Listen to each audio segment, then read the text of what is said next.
You may even get tired of winning, and you'll say, please, please, it's too much winning. We can't take it anymore. Mr. President, it's too much. And I'll say, no, it isn't. We have to keep winning. We have to win more. We're going to win more. The hottest fucking thing a guy can do is make a little noise. Okay, let out a little...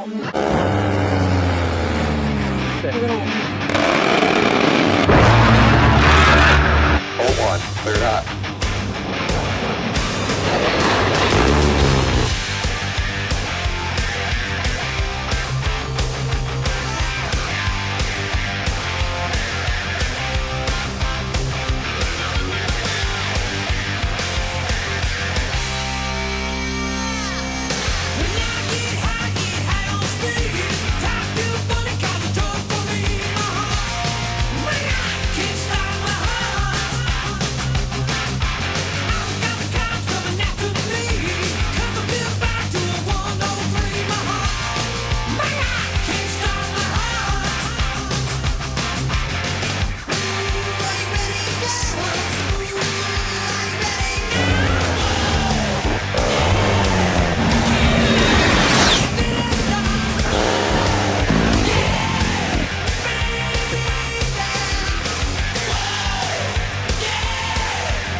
The Warthog.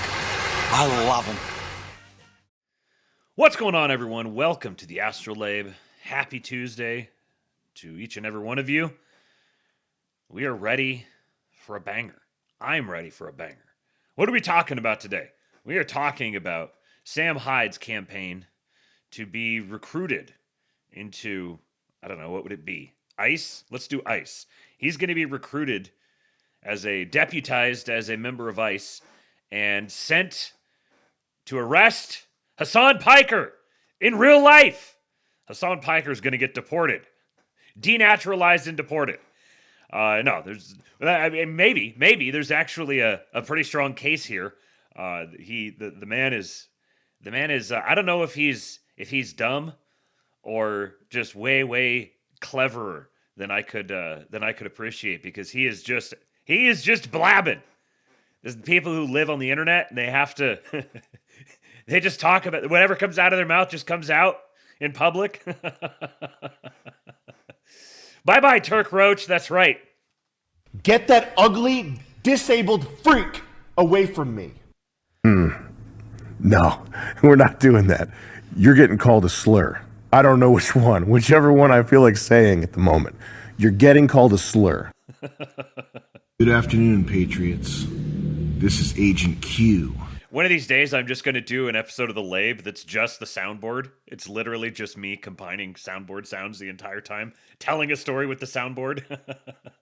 This is Agent Q. That's when he is showing up at the front door.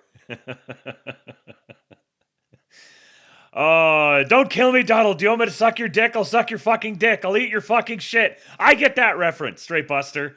I get that reference. I did not watch the show, but I was helpfully enlightened. I was a fed baby bird. My John Tent enlightened me as to what was going on there. And as always, I mean, the only reason that the Lab exists is just to like occupy your time between John Tent drops. Otherwise, I am just a man pointing at the man you should listen to, Mr. John Q. Doyle, Patriot. Yeah, just giving Melon free content. Yeah. Melon, the Patriot, clipping up the funny audio bits from this and dropping them in the Telegram channel. Very, very much appreciate that. The Tom Luongo thesis updater. Yeah, that's right. Yeah. Luongo and Doyle. Those are the people that I'm going to point you to. What's up, Dave? The gayest man getting us started off today. Here comes the money. Here we go. Alf Mail alert! Here comes the money. Dollar, dollar. Dollar, dollar. Ching, ching, bling, bling, cut the chatter. You ain't talking money, then you're talking no matter. Haven't heard Real American in a while. Anniversary of Hulk's death was over the weekend. White pilled and Hulk pilled. That's a very good point. We haven't heard Real American in a while. If only there was someone who could do something about that. Like me, I will be your champion. And so, my fellow Americans, ask not what your country can do for you. Ask what you can do for your country. I am a real American. Fight for the rights of every man. I am a real American. Fight for what's right. Fight for your life.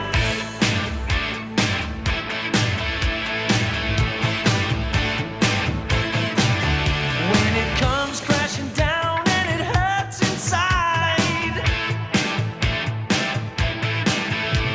you gotta take a stand. It don't have to hide.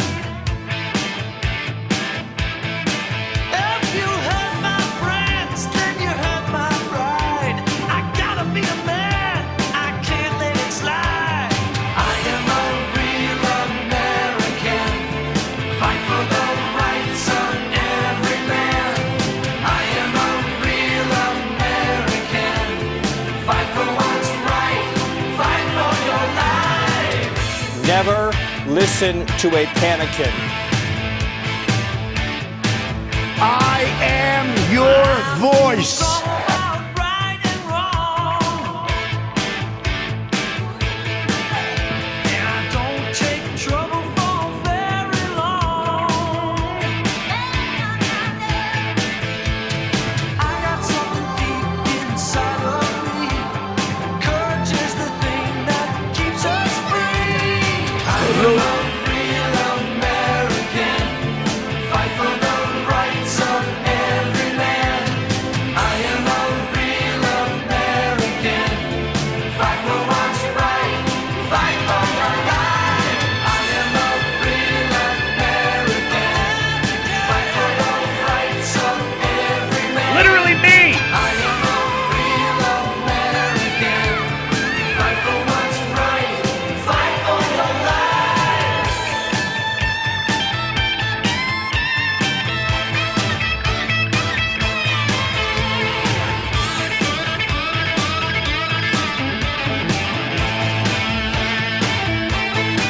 If you hurt my friends, then you hurt my pride. I gotta be a man. I can't let it slide. I am a real American. Fight for the rights of every man. I am a real American. Fight for what's right. Fight for your life. I am a real American. Fight for the rights of every man. I am a real American. Fight for what's right. Fight for your life. I am a real Train, say your prayers, eat your vitamins, be true to yourself, true to your country, be a real American. Whew.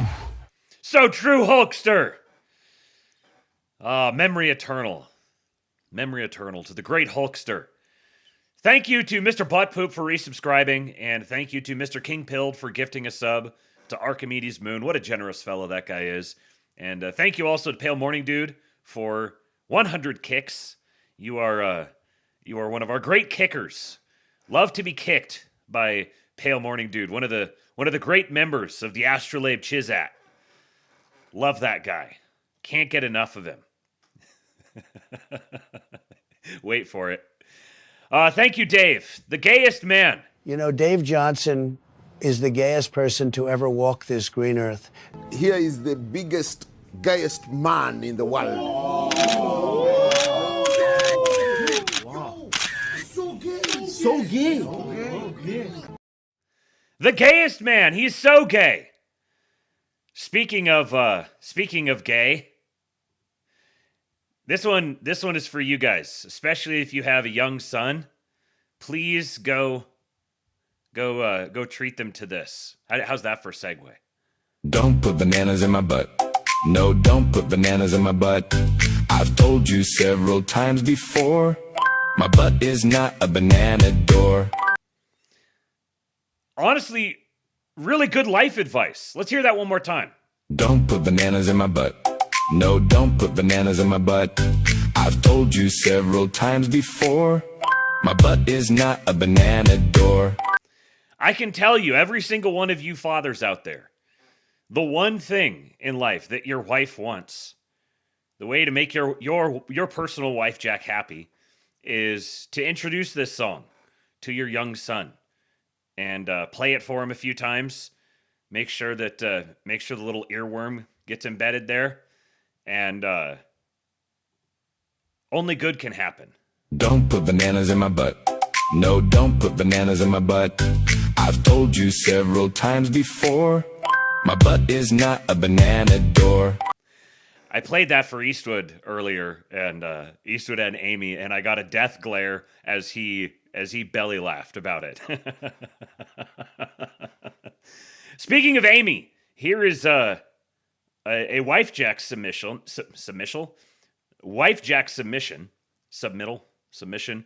and I haven't watched it yet. So she sent it to me. She said, "Just open it."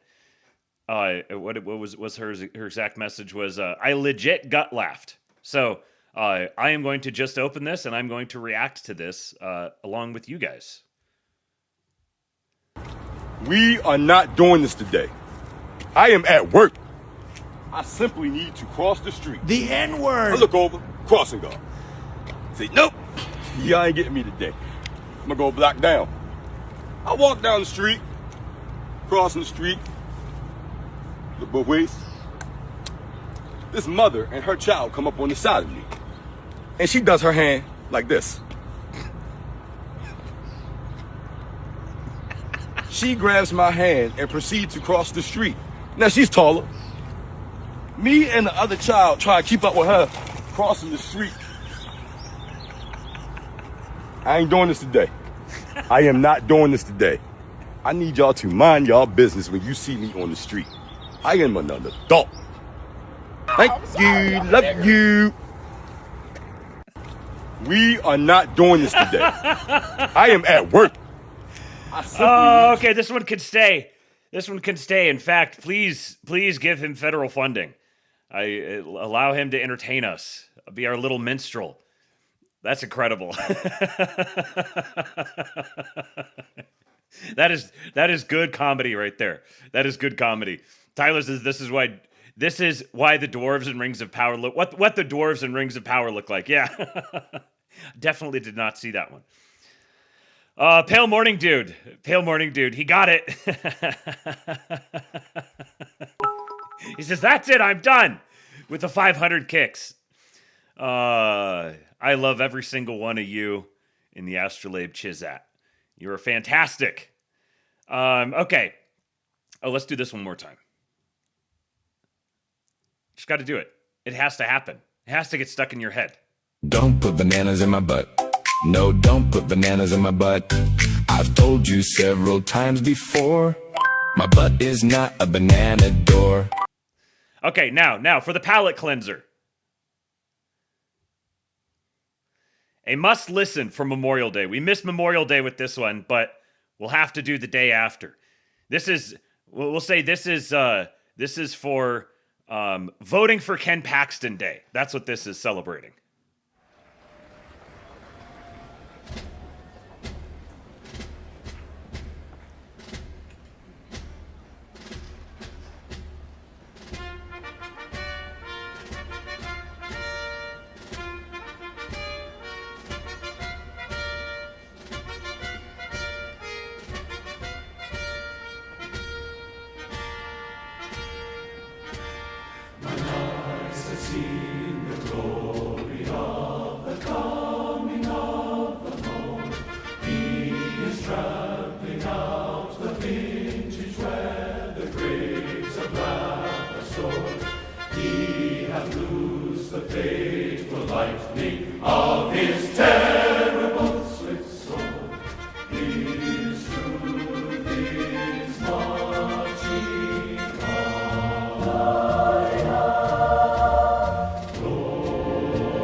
Oh, there's one there.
Ladies and gentlemen, the Mormon Tabernacle Choir.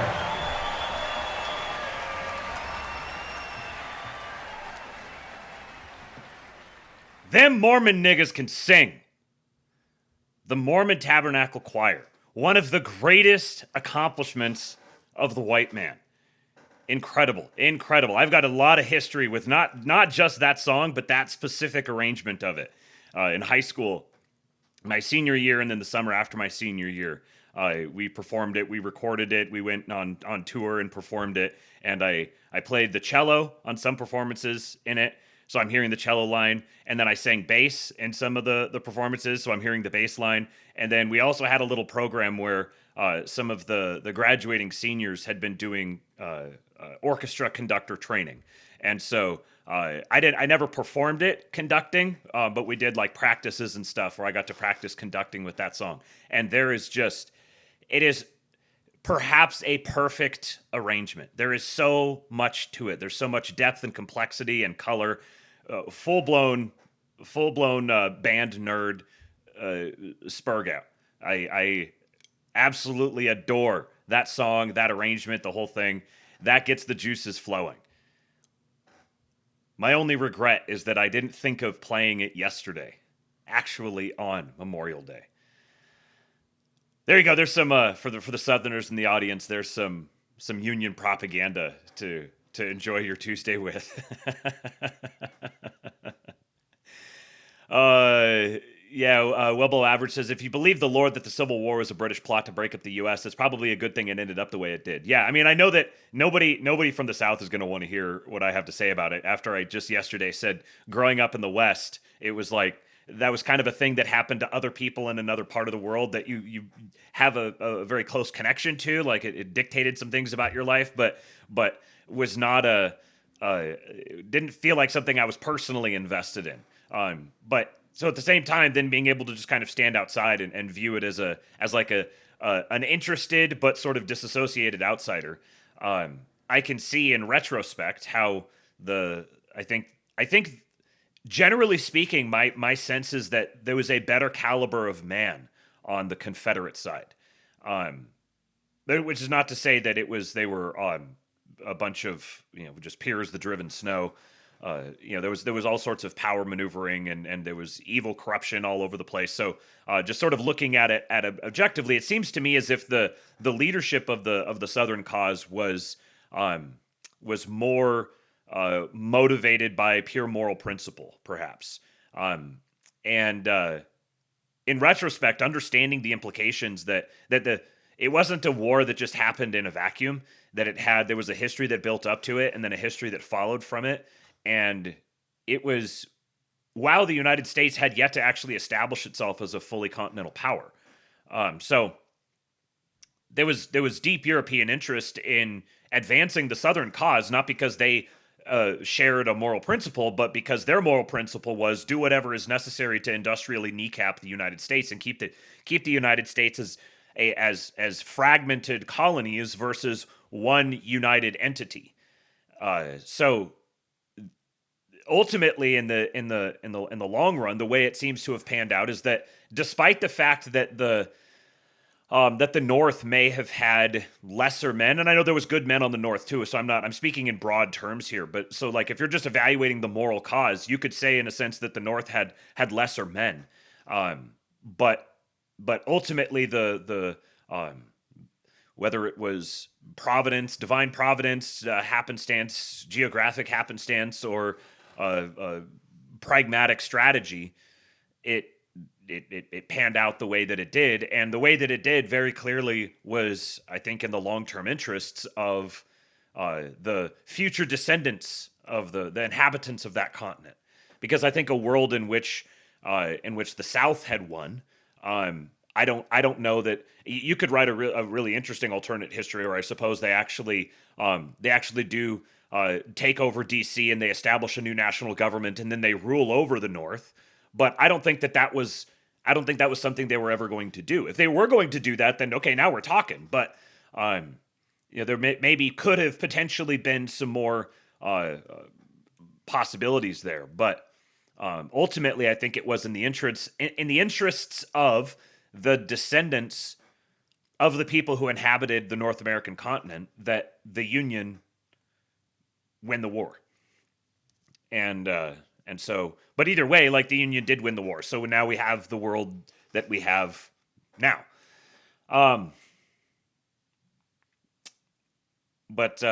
Yeah, anyway, so I guess that's a way of saying that my maybe like my moral sympathies would lie more with the South, but my ultimate lived descendancy is from the North, effectively, because the North won. Just the way that history works. Stripbuster says the one that wants to rule will always beat the one that wants to be left alone. Yeah, and I think we're in a certain sense we're still having this same like repeated point of conflict.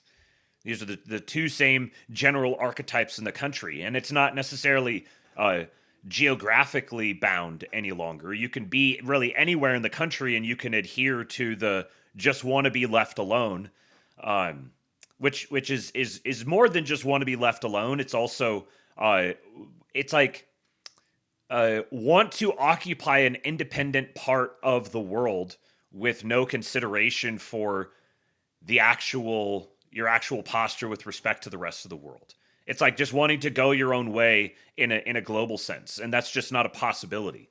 That's not an option. It's not going to happen. They might be like, I'm going to be really aggressive domestically, so I don't want to be left alone. I'm going to go like murder people and arrest people and rape people, and we're gonna deport 100 million people. We're gonna grab up 100 million people. What do you mean? I just want to be left alone? Well, no. In the global sense, you just want to be left alone. You're just scaling it up a level of resolution. At the global national level, you want to be a libertarian. And libertarianism doesn't work at the local level, and it doesn't work at the national level. So you have to have a global posture. You have to interface with the global community as it exists. And you can be like, global communities should be commie. Pick whatever set of mouth sounds you want to describe the fact that nations have connections to each other and they relate to each other as nations. Network, community, whatever you want to call it. So the United States is going to have a national policy, like a national level policy, about the way that it interfaces with the rest of the world. And that then is going to have to be informed by the economic interests of its people, the geographic necessity of its positioning on the world, what various assets it has at its disposal, et cetera, et cetera, et cetera. And you're not going to be able to just define all of those things in a bumper sticker. So, yeah. So I think in a lot of ways I see kind of the retard right versus MAGA phenomenon as kind of like a recapitulation of a lot of the same like aesthetics, like philosophical aesthetics as the Civil War. There's something about this that we just keep having this same thing. We keep circling back around and going over the same ground. We sort of maybe change the territory, but the map remains the same or something like that. I don't know. Anyways, Tyler says the Civil War is tough. On one hand, I love a strong executive exercising authoritarian power. On the other hand, I love slavery. See, that's the real take. See, I said all of that. Ignore everything I just said. I should have just had Tyler fill it in. Would have saved you guys some time.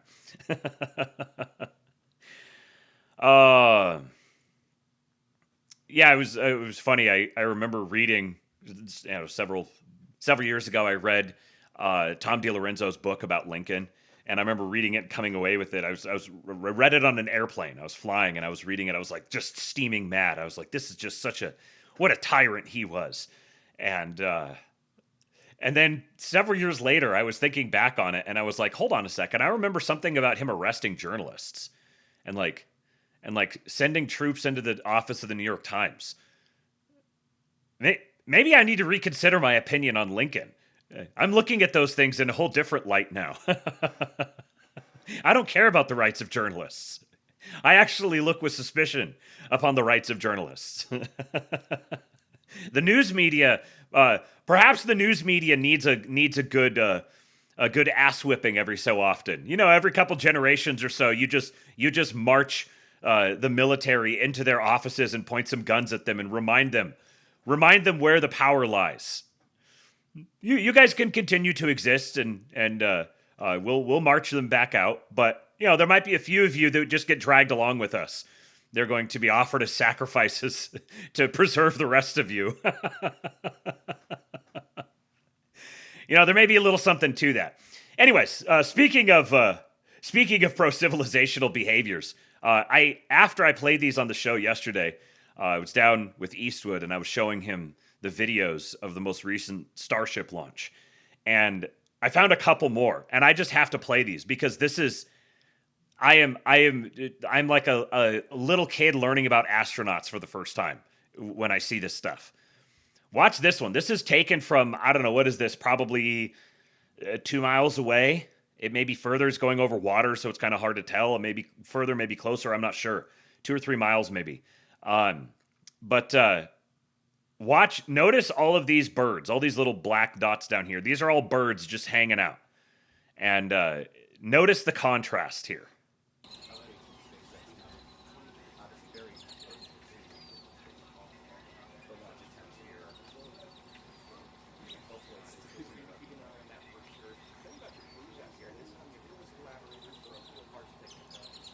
It's so peaceful, quiet. What are they tweeting about? Probably slop.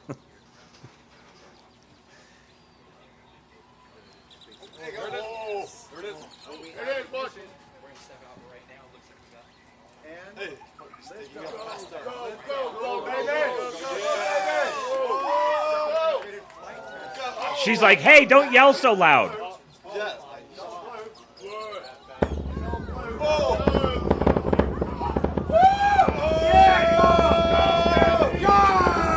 The birds are like, what the fuck?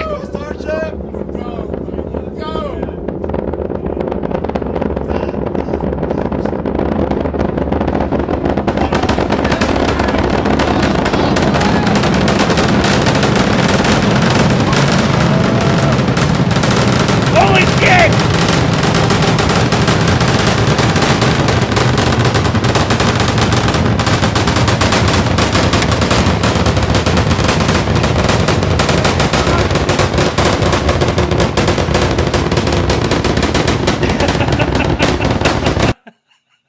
Holy crap!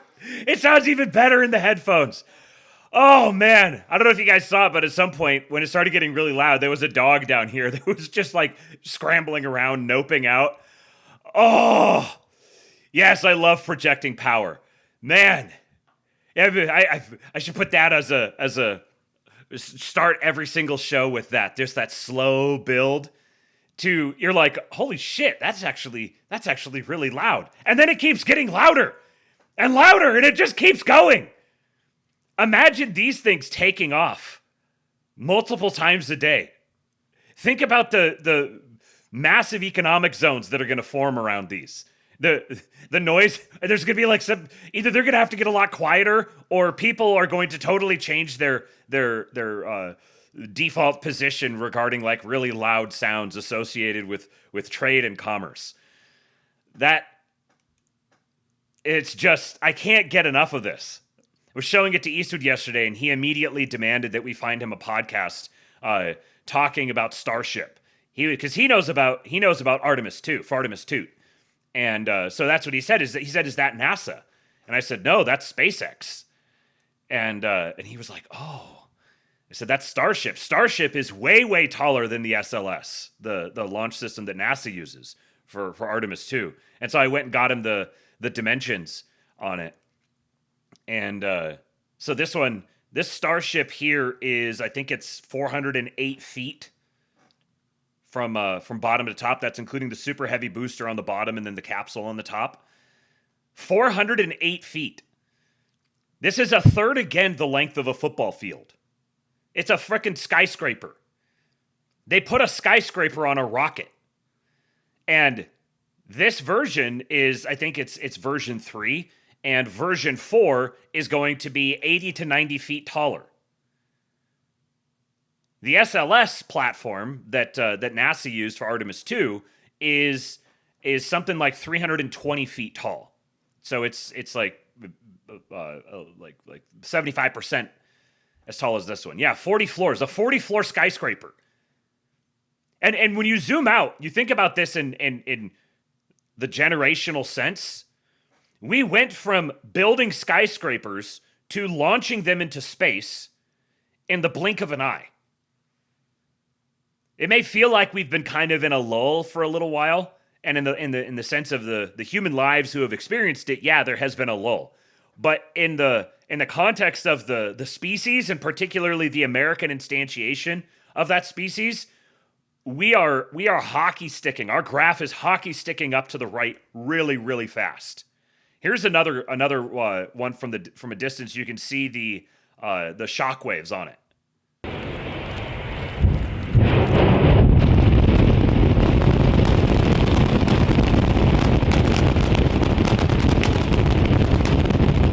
Just pure raw power.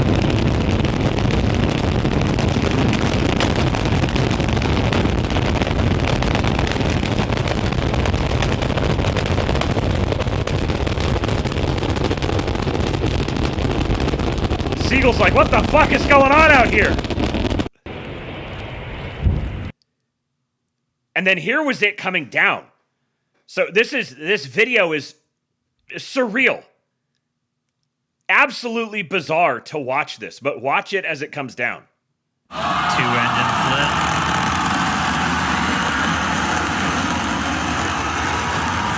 Successful flip.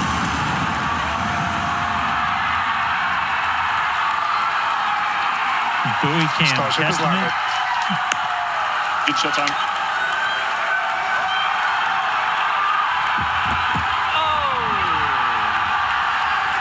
They landed that shit in the ocean and then intentionally tipped it over and blew it up. Amazing.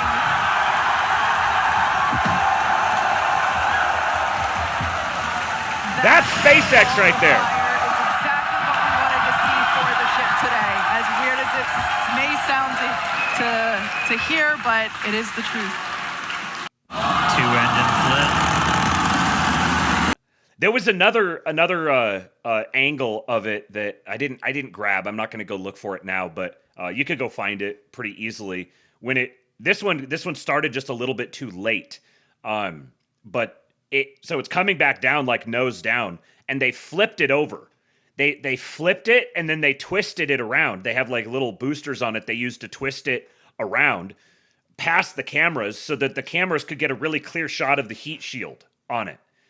And so it's coming down, and then they twisted it around, flipped it and twisted it, panned it across the cameras, and then landed it on the platform. It's just insane. Absolutely insane things are being done by Americans.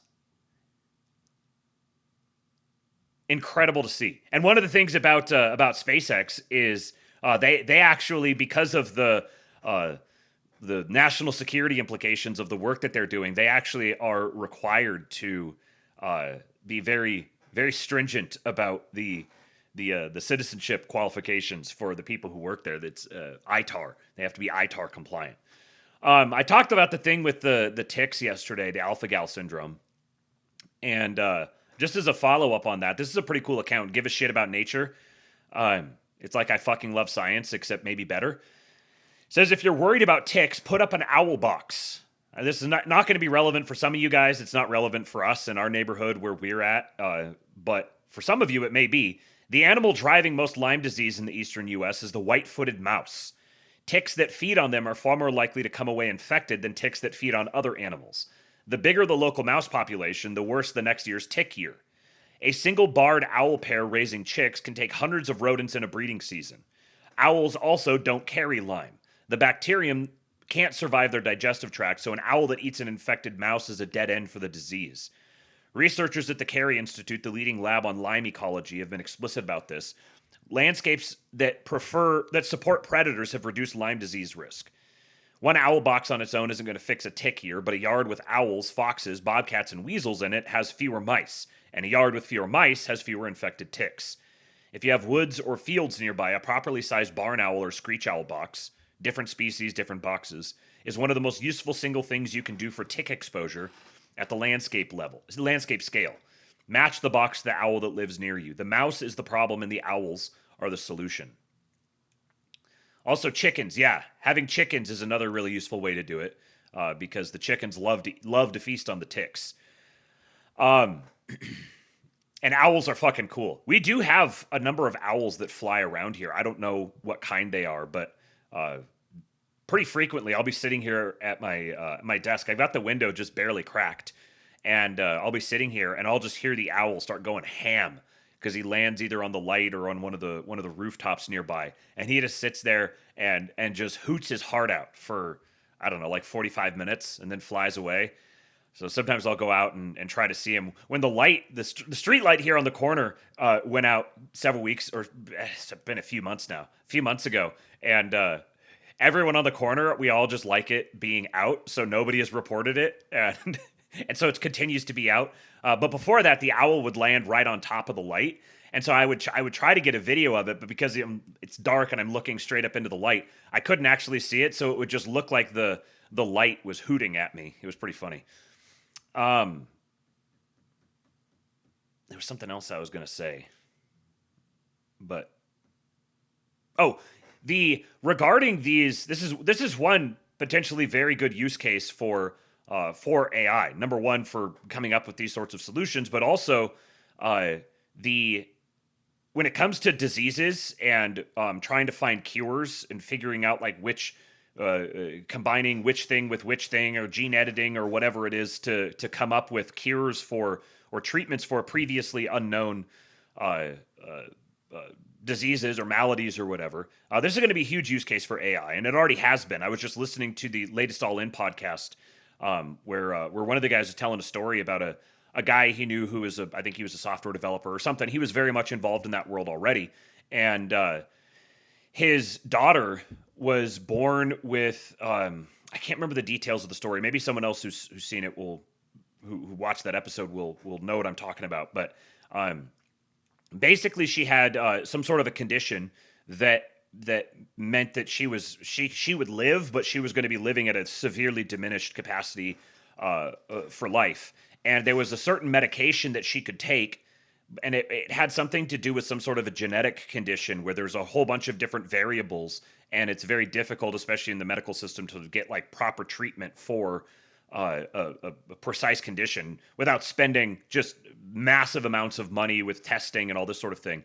And he was able to get the important information that he needed, and he ran it through one of the large language models and worked out a whole treatment plan, was able to get the medication for her, and tailored like directly for her genetically, drastically improved her day-to-day life almost immediately, and he's working on a full 100% cure for it.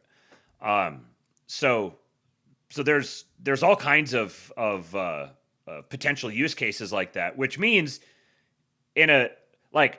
obviously it's very bad to have like the mass production of ticks put out there to infect people with things like this. But it's like just on the same level that the technology increases to perform those kinds of attacks, the technology also increases to figure out ways to counter it. So anyways, well, we'll talk more about, there was the Pope and the AI thing, and I saved that for the next episode. We'll talk more about the AI thing after that. I wanted to talk about the Hasan Piker and Graham Platner thing here today. This is just a new account, very, very creative, brilliant content creator that just appeared out of nowhere. Small and up and coming, really seems to be good, doing some good work. So I want to give a shout out to Vrilify here. You guys should go follow him at Ben Vril. This Congress nigga has been laying pipe. Sensational. This is Thomas Massey. He murdered his wife, and since then, he's been on demon time. Oh my god! It all started with Lauren Boebert. Like, I mean, why is everybody so horny here? She let Brother Mossy hit almost immediately. Nice. Then he met this bitch, and things started getting really freaky. She showed Loomer hundreds of messages about everything from smashing Congrossi to some Diddy blood shit that happened at the airport. Apparently, Brother Mossy took a bunch of Viagra and made the TSA workers touch his pine cone. That shit is brazy, and it's all coming out right before the biggest election of his career. Is Thomas Mossy a sexual patriot? Will the Coon Fairies bless him on election night? Hit the repost button on comment below. At Ben Vrill or at Vrill HQ on Instagram.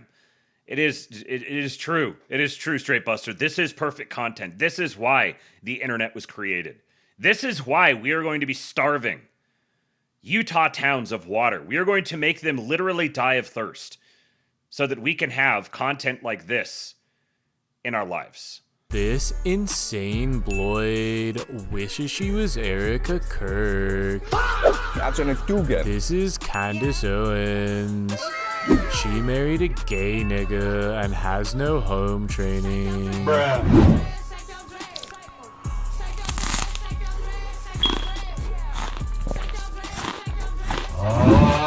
Candace used to be a leftist, and she made a website to dox white people. You raggedy bitch. Then she started grifting off of MAGA, and that's when she met Charlie Kirk. Patriot.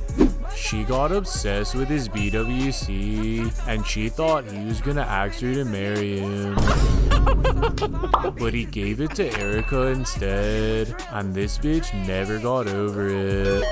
Now she's chipping out on podcasts, on doing voodoo rituals to possess Erica's body. Do you think Candace washes the chickens before she beheads them in her closet? Repost this video and let me know in the comments.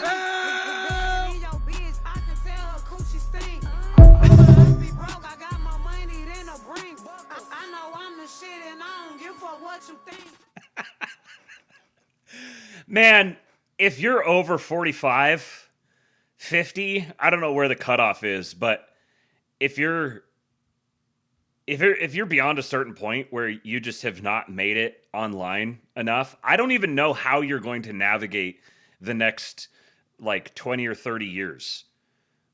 I genuinely have compassion for the people who are going to experience this breaking into their life, having their major institutions governed by people whose minds have been cultivated in this environment. You're not prepared for it. We're gonna do our best. We're gonna do our best to keep your feet grounded, because yeah, shit's getting wild, man. What a world we live in. Tyler J says boomers would look at this the same way a caveman would look at any smartphone. Yeah, right. I'm even imagining like playing this for my dad. My dad is a relatively plugged in, a little bit less over the last few years, but he is a relatively plugged in Gen X guy, like especially anything 80s, 90s, like he's very, very plugged in for those things. And then he was reading Curtis Yarvin not that long ago. And he stays very plugged into the whole tech world, because that's always been like a hobby of his. So he listens to like podcasts about new hardware that's coming out and that sort of thing. I'm imagining showing him something like this and like it would just short circuit him. It would not. He would be like, like get a flamethrower, kill it, make it die. That can't exist around me. But yeah, it's coming. It is coming like a tidal wave.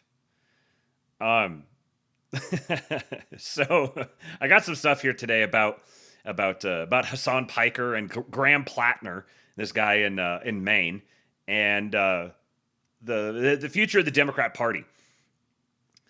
There's a lot of, I don't even know how to set this up. There's a lot of realignments that are underway, and there's a lot of pre-existing sentiments that are picking up steam, let's say.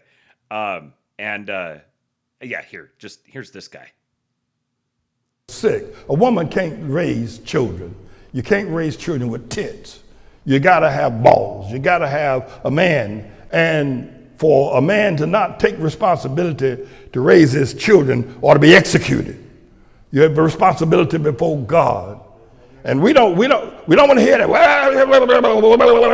Women's rights. No. We got the sickest, poorest, economically deficient people on the planet. Patriots. The other thing is this, is that when that boy Mondami came out on the scene, this nigga is a Muslim.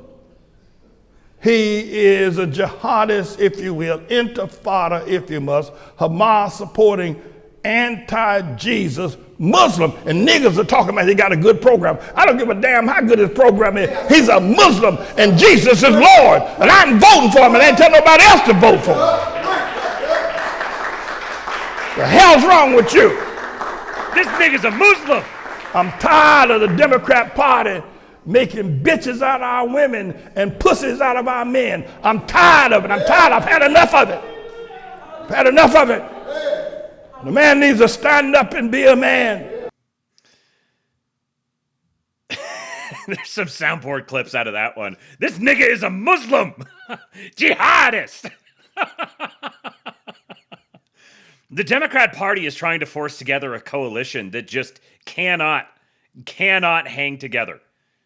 They are driving the realignment as much as anything that Trump is doing. So you got Hasan Piker. Hasan Piker is so stupid.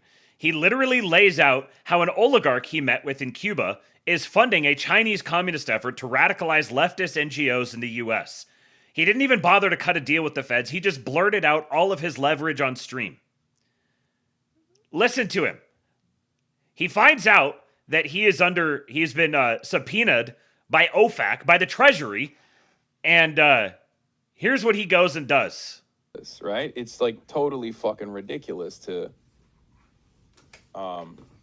try and to try and stop like the political advocacy of an American citizen, right? Roy Singham is an American citizen. He lives in China now, and he's a centimillionaire. I think Roy Singham, Neville Roy Singham, the one who's already under investigation for funding radical leftist groups under the National Security Memorandum about terrorism, domestic terrorism. That Neville Roy Singham, this is the guy that he's talking about. He like has almost $1 billion. Not sure how much money he has now, but like he's been a funding vehicle for a lot of like political movements in the country, like a lot of activism, and they hate that shit. Like the American government hates that shit, so they're trying to jam him up. You know, they're trying to hit him on anything and everything they possibly can. That's it. That's the goal here. That's the broader goal, and it's great from the administration's perspective because I think they get the chill speech, right? They get to say, listen, we will fucking destroy your life if you even think about doing activism against us, right? I mean, it's a much larger goal of the administration. The idea of like counterterrorism initiatives being focused entirely on left movements, you know, solidarity campaigns and the like. It's not new. This is something that they've signaled that they wanted to do, and this is just the next step in line with that agenda. Just imagining like Kash Patel and Todd Blanche are sitting in an office together, and they're just like, "Oh, right. Oh, great, yeah, right. Oh, back it up. Let me hear that again. Okay, right. See, many of these people thought that they thought 2020 was it. They thought they had summited the highest height, and that they'd achieve this level of their own end of history. And they can't wrap their mind around the fact that their sponsors, their patrons, are fighting for their lives and don't have time to sit there and just bail them out of things. The same power structure that existed before that allowed them to just openly engage in treasonous activities, to just openly commit federal crimes, knowing that nothing was going to happen to them. We don't live in that world anymore. Now, we're not quite where we need to be because there aren't federal agents breaking down the door behind him on this stream and dragging him off. So we're not there yet. But we're definitely not where we used to be. Many Americans are, as I've said over and over again, sleepwalking into fascism, completely and utterly oblivious that the administration has declared war on anti-fascism, and you only do that if you are a fucking fascist. The regime has declared war on anti-fascism. You don't even need to listen to right-wing commentators anymore. You don't need to listen to the dissident right. Just go listen to Hasan. He'll tell you exactly what's happening. This is a fascist administration that has decided that some of the telltale markers of terrorism in this country are people who are anti-capitalist, anti-fascist, they say radical transgender activists, and even things as vague that captures virtually every liberal as well, things that are anti-family values, right? Tell me more. And Sebastian Gorka is behind it, so just so you understand. Now, of course, the number one hurdle. The only thing that could be worse to them than having the hounds unleashed on them, the only thing that could possibly be worse than would be to have those hounds being people who they can't even stomach the very existence of. Sebastian Gorka is, I think he's a lol cow. I'll say it. I think he's a lol cow.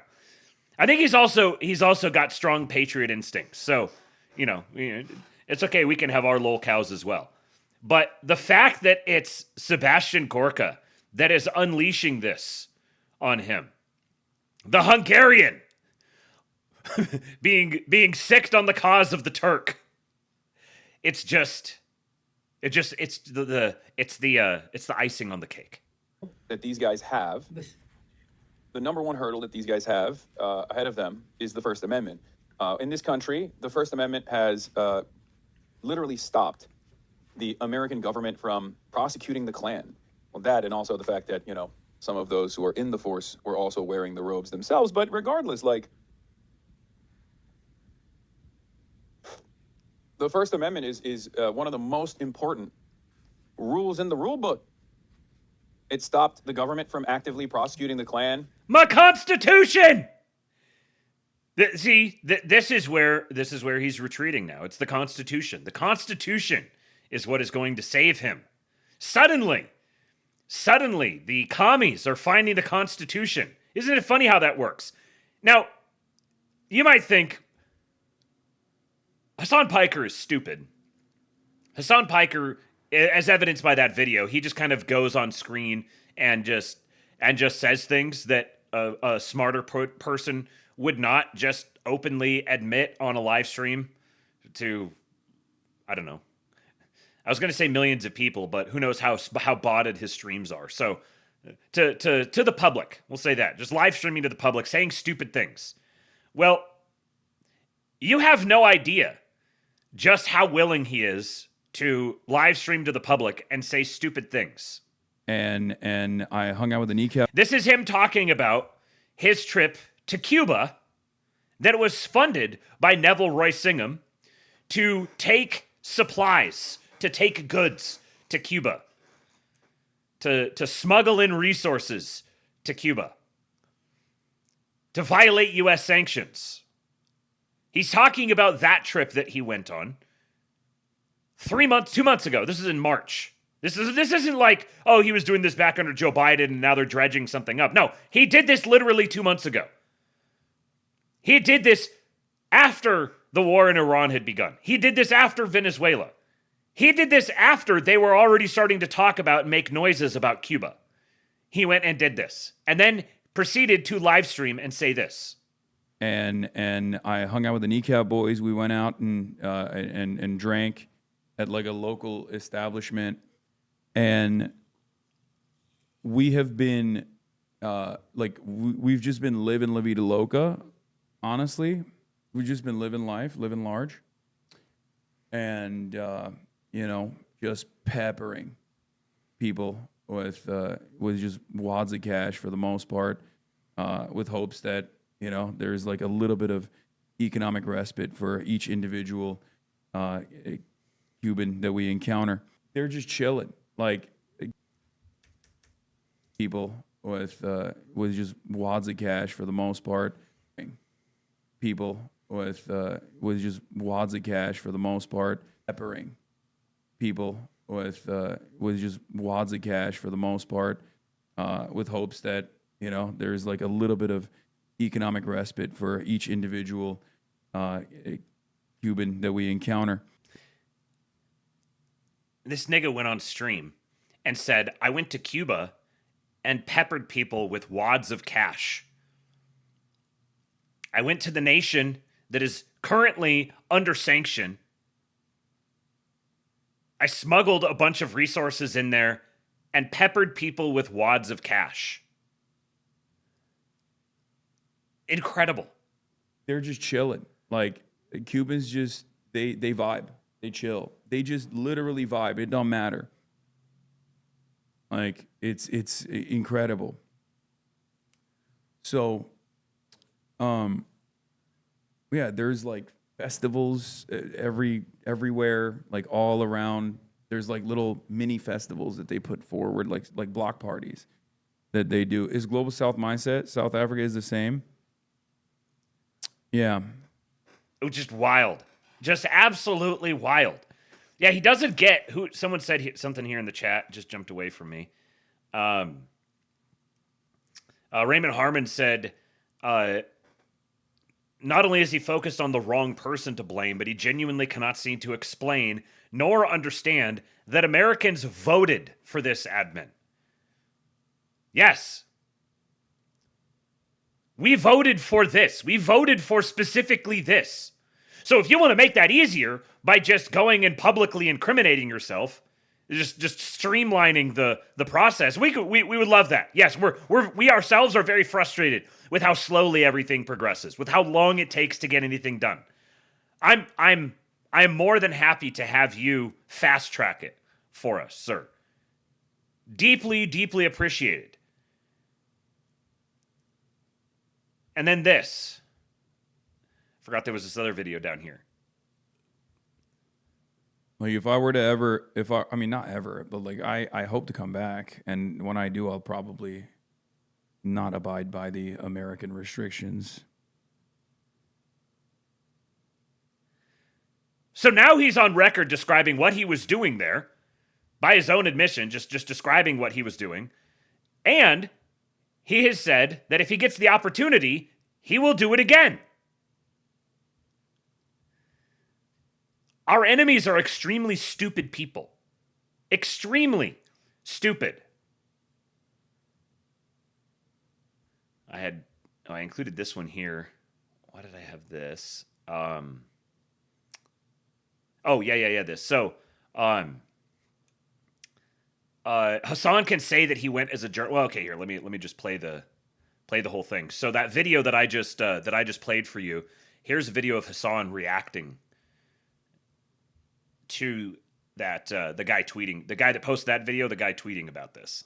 Sometimes I welcome rotting for the rest of my life in a fucking federal penitentiary rather than having to deal with long-term community members who have like unbelievably snide remarks, even in this fucking moment.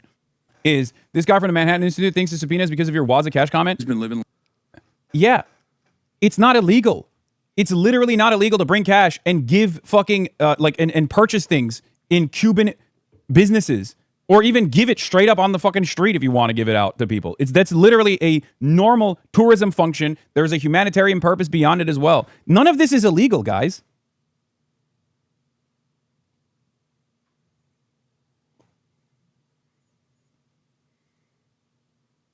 Wait for it. I always found it odd that when Hasan got off the plane in Cuba, one of the first people waiting to take a selfie with him was Jody Evans, Neville Roy Singham's wife and co-founder. I don't know. Maybe because she was one of the people that was on the fucking... She's a part of the Code Pink organization.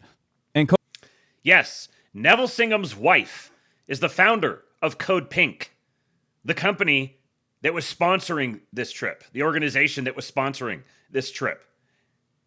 And not just that, she can't even do something like, oh yeah, I founded it, but then I wasn't paying attention and they were doing stuff without like behind my back. No, she was there personally. She was there personally, and he helpfully highlights the fact that she met with him right away. Code Pink was also there. Like they were also, putting, I don't even know the exact details, but they were also part of organizing the trip together.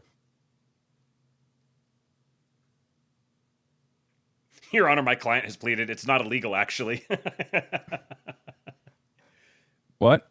I know usually you have the work of rallying the orgs you support, but in case they try to bring you to court, you should definitely consider coordinating with orgs you've been pushing and try to publicly mobilize your community and not only your defense, but use yourself as an example that the admin is hunting down real pro-American voices like Medea. Show them that your emotion goes beyond being a Twitter power user that's buddies with Elon's exes.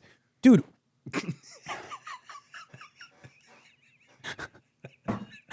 Sometimes I welcome rotting for the rest of my life in a fucking federal crash out penitentiary, incoming, rather than having to deal with long-term community members who have like unbelievably snide remarks, even in this fucking moment. Even in this fucking moment, getting mogged by his own chat, getting concern trolled by his own chat. Stu Smith says Hasan could say he went as a journalist, fine, but the NLG lawyers themselves explain that Cuba travel authorization turns on money, transactions, receipts, licenses, and whether your conduct fits the category. So a clip of him flashing or spending cash is relevant, because the legal question is not just, did he enter Cuba as a journalist? It is, were those Cuba-related transactions authorized? Even simply landing in Cuba without the proper authorization can trigger sanctions issues. An American Airlines flight pays landing fees to a Cuban airport, meaning US dollars are entering the Cuban system before anyone has even left the plane. That's how strict this framework can be.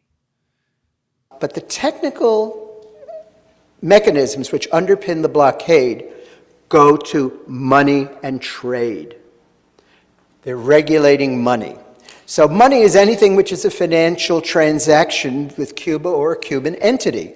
The lodging payment that you make, the air ticket that you buy, and even if you buy it on American Airlines, where it's an American airline and the money doesn't go to Cuba, that airplane is paying a landing fee to a Cuban airport. And that is enough of a hook for a violation if you don't fit within one of the licenses. But again, to hammer the point home, under Cuba sanctions rules, even small purchases can matter if they fall outside the license. As one lawyer put it on the NLG panel, if you buy a meal, if you buy an ice cream cone, that ice cream cone is trading with the enemy under these rules. So if you buy an ice cream cone, you are legally considered to be trading with the enemy. Gifts of money, souvenirs, books, and CDs, same. A licensed journalist can, in principle, pay for ordinary living expenses and personal consumption goods while in Cuba. A meal or drink is not automatically the issue. The issue is whether the trip still looks like full-time journalism or whether it starts looking like tourism, partying, and recreation. Treasury is explicit that tourist travel is not authorized. So when Hasan talks about living it up, throwing around wads of cash, and partying in Cuba with rapper friends, that is exactly the kind of fact pattern that makes the license question matter. And again, anyone serious about Cuba travel compliance will tell you the same thing. Look at who is president at the time. Under the Obama administration, it became so lax that people now think that there is no travel ban. That's not correct, though. That's the whole point. A looser enforcement environment did not erase the travel ban, and it definitely does not mean the rules are the same under every administration. So the obvious question for Hasan is pretty simple. Who's president right now? The funniest part of Hasan's "it's literally not a legal" defense is that even Cuba solidarity lawyers are more careful than that. One lawyer warned travelers to slow down because Cuba travel-related financial transactions outside a general or specific license can trigger serious treasury penalties. She even said she still has receipts from her Cuba trips in 2017 and 2019 because the statute of limitations had not run. So no, the question is not, can a journalist buy dinner in Cuba? The question is what license covered living life, living large, and peppering people with wads of cash. Does Hasan have the records to back that up? Will he even comply? Let's not forget Hasan was invited as part of a DSA influence delegation. DSA's own Cuba delegations are so strict about the tourism rules that they reportedly avoid even going to the beach out of concern it could look like a prohibited tourist activity. This is how utterly motherfucked this guy is. Now let me paint a picture for you. The Trump administration executes regime change in Cuba, thus permanently securing Florida as a MAGA haven for all eternity, and substantially bumping him with the rest of the Hispanic vote. And then they follow that up with publicly prosecuting and denaturalizing Hasan Piker. And we sail into the midterms. How does that sound? I forgot I had another clip of him. Listen to him. Just listen to the things he's just volunteering in public.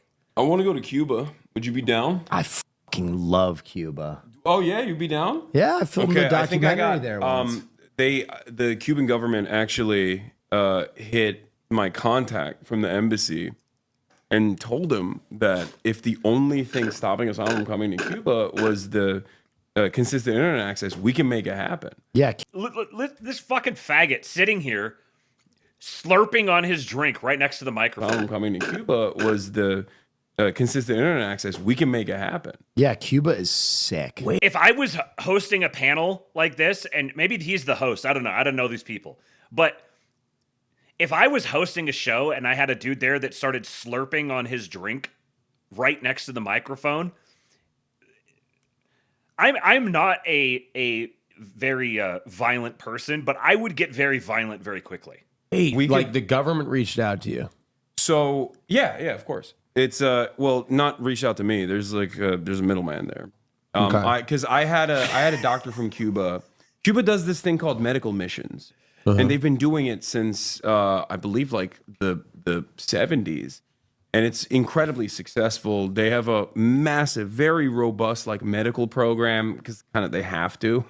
Because they're under an incredible sanctions regime by the United States of America that the rest of the world thinks is abhorrent, except for America and Israel that keep consistently vetoing it over and over again. But this has created a... So the point of that clip was him saying the Cuban government connected with my contact in the embassy who reached out to me. So he's using a contact at the embassy in Cuba to communicate with the Cuban government to coordinate all of this. And the Cuban government was the one that reached out to him. He's just laying the whole thing out. Just openly declare. They don't even have to investigate. Just openly declaring it in public.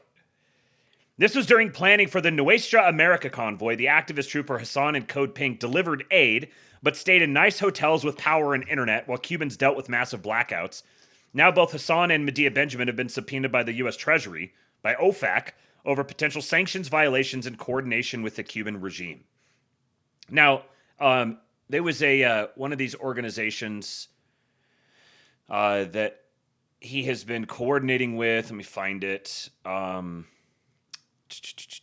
What's it called? The name of the org, it's PSL is the abbreviation for it, but it's one of these democratic socialist organizations that Neville Singham has been funding, and I thought I had something in here that had the exact name of it, but I don't remember what it was, and I can't find the thing. So it turns out, it was because it was here. That's right. So this is that original clip that I showed you where he's talking about how Singham's operation involves the PSL, the Party for Socialism and Liberation. That's what it was. The Party for Socialism and Liberation. Answer Coalition, Code Pink, and anything that he's ever financed. Data Republican has done some deep dives on all of these, and I've read them on past episodes. He then acknowledged that Roy Singham lives in China and has been a funding vehicle for political movements and activism in the United States. And it was never about just one influencer's Cuba trip. It's about the Singham-linked ecosystem, the groups it funds, the delegations it supports, and the political operations built around them. So it turns out that the Party for Socialism and Liberation has a lot of Reddit moderators and therefore subreddits under its control. You will be shocked to learn. So the subreddits, The Right Can't Meme, Gen Z Dong, and Late Stage Capitalism, effectively the entire tanky faction on Reddit, appears to be directly influenced by China. Thanks for the info, Hasan. Several mods of high-profile online left subs routinely cite PSL and liberationnews.org as primary source material. Defending Russia and Ukraine, denying the Tiananmen massacre, and recruiting for PSL. Don't forget there's a Party of Socialism and Liberation. So all of this ties into Denver protests. Denver has an active PSL chapter that organizes a high share of protests there. So this ties directly into the whole terrorism investigations, the Charlie Kirk investigation, the voter fraud, Medicare fraud, all of these things, all of these NGOs are all connected with each other. Very interesting, given that Denver is the U.S.'s second largest aerospace economy. Democrat Party's in bed with Russia and China.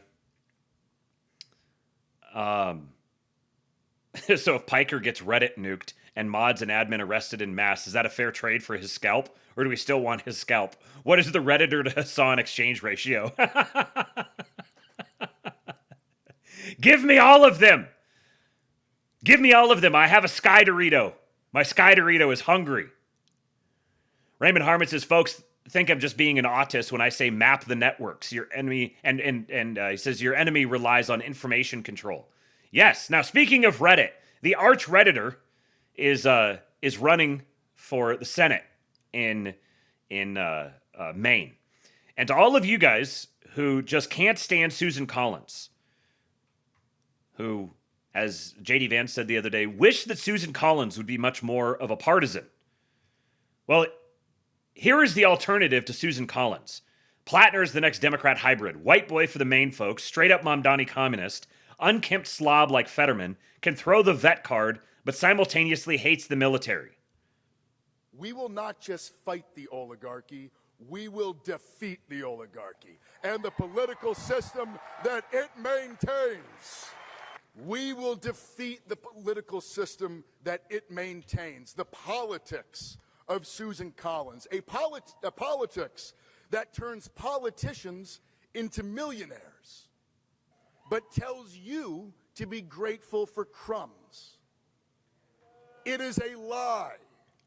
So this is the one, if you've heard about the guy with the Nazi tattoo, this was the guy with the Nazi tattoo. The irritating thing about finding stuff about him is basically all that you can find is just, I don't know, like generic conning conservatives spurging out about socialism and his Nazi tattoo, and then he's a Redditor. They found his old Reddit accounts. He's a total perv. He talked about like jerking off in porta potties, and there was some comment of his about how there was a video of a guy in Afghanistan who was shot, and he was like, "Oh yeah, he deserved to die. He was stupid. He was a retard."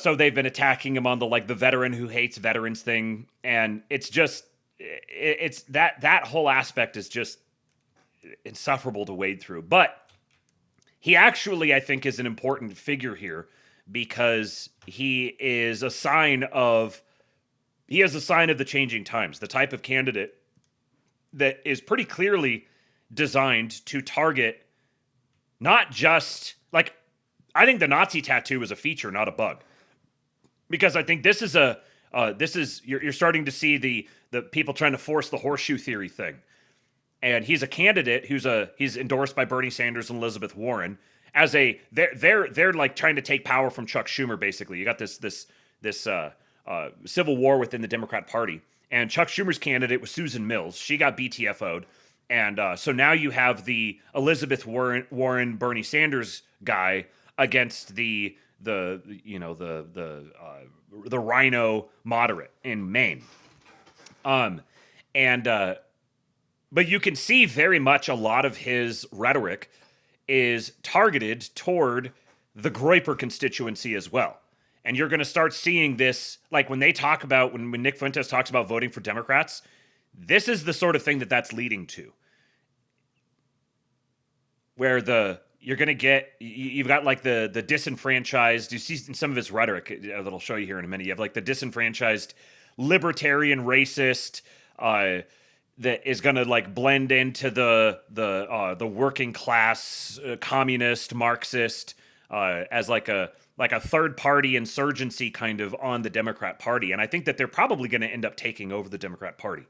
But the Democrats posted this: Maine, let's send an oyster farmer to the U.S. Senate and kick out Susan Collins. So this is how they're casting him. He's the veteran guy. He's an oyster farmer. He's got the beard. He's all dressed down in the Henley, and he's got the deep, raspy voice. Thea Wold says, of all the fake populists that exist on the left, Graham Platner is easily the fakest.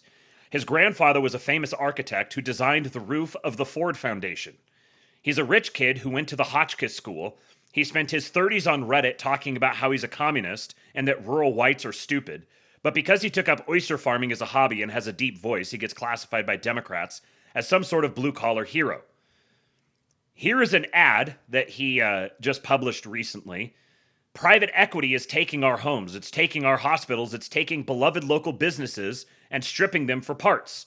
So now we're getting a return to this, the narratives about private equity, and you're starting to see how they want to draw lines against MAGA.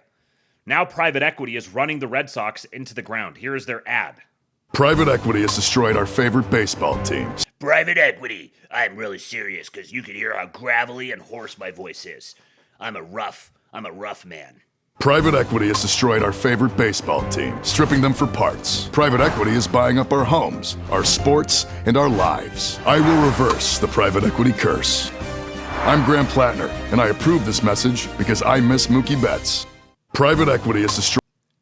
Now, I will say, game recognized game. That is a good ad. That is a very compelling ad to the normies. Private equity is something that sounds it's vague but kind of spooky enough that you can feel smart when you're like, oh yeah, private equity is the problem. That's what it is. It's private equity.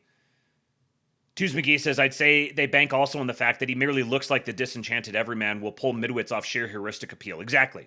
That's the aesthetics of what he's presenting. This is why all the attacks of him being like vulgar and like a perv and talking shit about the military and all of this stuff. Those actually are making him very relatable. That's why it's kind of irritating to see all of those angles. They're like, oh, he had a Nazi tattoo, and then he got it covered up, and he's like, oh, it's just skull and bones. I didn't know.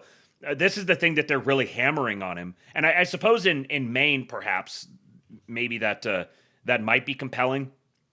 But ultimately, to the disgruntled, nihilist feeling, kind of ordinary midwit normie, this whole presentation is going to be very compelling.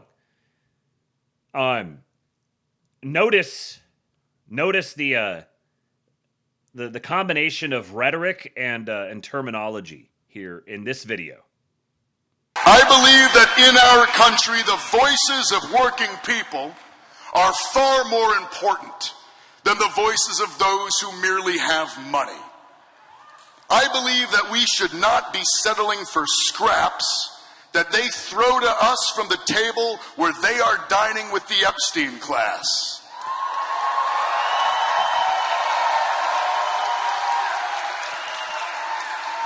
I don't think that a CEO should have more power than a union member. I don't think that private equity deserves more time with a United States senator than someone who works 2 jobs for a living. It's total slop rhetoric, but once again, I say to you, the average midwit normie will find this very compelling. The use of the Epstein class here ought to tell you exactly what the whole premise of the Thomas Massey Ro-Khanna thing was. Whether Thomas Massey was just a vapid idiot who got suckered by people willing to take advantage of him in his time of grief, whether you want to run with that story which maybe that's the more more graceful, more generous story to tell. Or he was a willing participant in this out of like resentment, and I don't know, he got paid, or they killed his wife and he knows they did and he's terrified, or whatever story you want to tell. But it's clear that the Epstein class is a psyop. It is a leftist psyop. Speaking in terms of the Epstein class means that you are forfeiting over your political influence to Neville Royce Singham, to Graham Platner, to AOC. Yeah, it's a rebranding of Bernie Sanders' Millionaires and Billionaires. Yes, it's like a salacious rebranding of it. And you could say, no, we're going to take that and we're going to use it. We're going to use it. They're trying to use our meme. You simply do not understand power. This is what, when you say, Trump betrayed us and he's so bad and we just need to teach him a lesson. We need to vote for Democrats. Here's what you're voting for. And by the way, voting for no one because you're grumpy at the Republicans, you're like, but I can't vote for Democrats. A non-vote for Republicans is also a vote for Democrats. This is very straightforward. There's like a bell curve meme where the midwit wants to be like, well, no, like you can't. I'm not obligated to vote, and you can consider my vote as part of the vote until if I don't do it, then it doesn't make a difference, and I have my principles. And yeah, leftist meme dismissed. A non-vote for Republicans is a vote for Democrats. That's how the game works. Well, first and foremost, I think we need to understand that the Democratic Party needs to form a theory of power. I don't think it's had one for a long time. It's had a theory of management. The Republican Party has, which is one of the reasons why we find ourselves in these straits. With a theory of power, you have to define the end state. What is the goal? What do you want to use your power in the service of? And then, how are you going to craft the policies to get there? And more importantly, build the political will and the political power to make those policies a reality. Something we're going to have to do. If we're the majority, we need to use the power we get to shut this White House down. We do that, I think one of the best ways is through committee hearings and investigations. I want the Trump administration not to function because everyone in the White House is being hauled under subpoena in front of a Senate committee day after day after day. Not just because, one, we have so many crimes to investigate. At this point, we can probably be doing this for the next 30 years. But two, because it's a lever of power. Using subpoena power, bringing people in for investigations, that keeps them busy. And that doesn't allow them to go start another stupid war. That doesn't allow them to continue to give billionaires more and more and more of our economy. And so I think it's very important that if we're in the majority, we're going to wield the power that we have to rein this thing in. I also think, and I'll just be upfront, I don't believe a single U.S. Democratic senator should vote for a nominee out of the Trump administration moving forward. I think we need to use all of the power we have around funding and the power of the purse to stop paying for these kinds of stupid wars, stop paying for agencies like ICE, stop paying for the things that the Trump administration is doing that are materially hurting our democracy and hurting working people. But we need to get people into office who have a theory of power and who understand that the purpose of power isn't just to have it, it's to use it. It's to wield it, and in the service of a long-term goal. And, I mean, honestly, that's not what we've been seeing for quite some time. Now, this probably sounds completely insane to you, but I can tell you, every single lib that I know will hear that, and they will be nodding along furiously with it because they have this bizarre impression that the Democrats are a bunch of incompetent goofballs constantly fumbling power and never taking advantage of it, while Republicans are always pressing their advantage. They've convinced themselves this is the case, and there's a substantial amount of the population that has convinced themselves of this, that believes this. You don't have to believe it. You don't have to find it compelling. There are a lot of people who do. This sort of Democrat is extremely dangerous. Because once he puts his serious hat on and he starts talking like this, he's talking in a way, like he's saying the actual things he's describing, it's like, well, yeah, that's what they've always done. That's how it's been. That's how the Democrats have been for at a minimum, the last 10 years. They've functioned this way. Constant investigations and committee hearings and subpoenas and never voting for anything. And they've already been functioning this way. But they've been doing this while kind of like playing pretend, like, no, we're not doing that. But then actually in reality doing that. He's coming out and he's like, no, this is straight up what we're going to do. And he's presenting this confidently and coherently. And this is where the everyman look is actually very compelling. Think about how popular John Fetterman is, just kind of generally speaking. Now take John Fetterman and make him non-retarded, and then see how popular he would be. Make John Fetterman capable of delineating a vision and talking clearly and being able to speak in coherent policy sound bites like this. This people would, the more people see this version of this guy, and it may not end up being this guy, but he's a model for future candidates, whether it's him or other candidates. But all of his salacious background and everything, that sort of stuff is going to matter. It already matters less and less for candidates.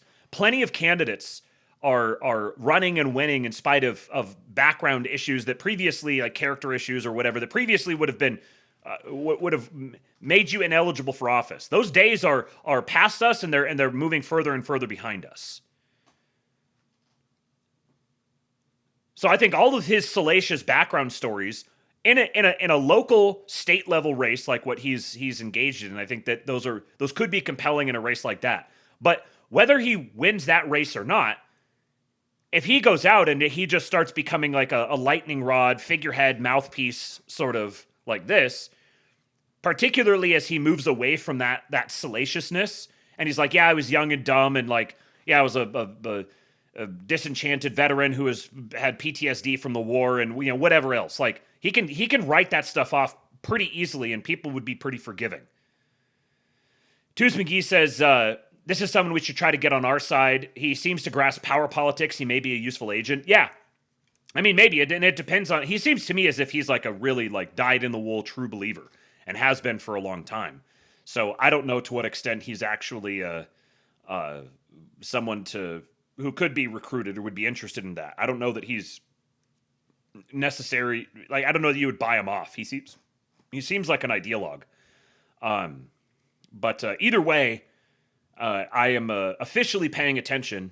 I think he and his ilk are going to quickly become a force to be reckoned with, particularly because of the way that they're intersecting with the rhetoric and all the silliness in the retard right. This is why the retard right is not just, oh, these people are dumb and retarded. They're actually providing lots of fuel and like I don't know, maybe they're like sloppy and they're just dropping stuff all over the place, but actual operators like this guy are coming behind them and picking up the pieces. I would not at all be surprised to see the groypers wind up latching onto him. Like they'll do it ironically, and then they'll start doing it openly. Now, contrasting that, you have this guy. Let me give you two different pictures of the future of American politics. There was that guy, and then there's this guy. Let's talk about the money, because you've been open about some of your struggles financially in the past. I never had $15 billion. I never had struggles. I had choices. But managing money. Let's be clear. My money, not taxpayer money. But $15 billion budget that you will have to manage as elected mayor. I just want to know, for the citizens of Los Angeles, how can they trust you with that $15 billion? I'll tell them this. Right now we have Mayor Bass. She just spent $400 million to house 1,400 people. I could hire 10 better accountants that I probably have on my phone that can make sure we take $400 million and we don't waste it on 1,400 people. So this idea that I don't have the experience, we live under their failed experience of managing the budget. Councilman Rahman is in charge of this homeless housing complex. Mayor Bass has been failing for 4 years. I'm coming in to stop this. I personally am not going to use a calculator and manage our $15 billion budget. I'm going to bring in people that manage $50 billion, $100 billion, people that know how to do this. My job is to make sure there's no more corruption, no more scamming, auditing, transparency. It's trite to say it, but it just hits me like a fucking sledgehammer between the eyes every single time I watch him answer a question. Just how Trumpian he is. He's not, and I'm no victim. I've made choices with my money in the past, but that was my money. And then how does he set it up? He says, first of all, you're not just like picking me in a vacuum. You have this alternative. So we're starting from a baseline of that money is going to be managed by someone. Do you want it managed by them, who are clearly engaged in graft and fraud and corruption? And there's that, where like the best you could say is that they're incredibly inefficient. And then for me, he's like, I'm not going to be there like with a calculator myself. No, I know the guys. I'm going to pull in all the people. I'm the one who has experience with all these people, who has connections to them. They're the experts. I'm going to bring them in to manage it, and I'm going to manage them. This is an executive. I'm going to be an executive.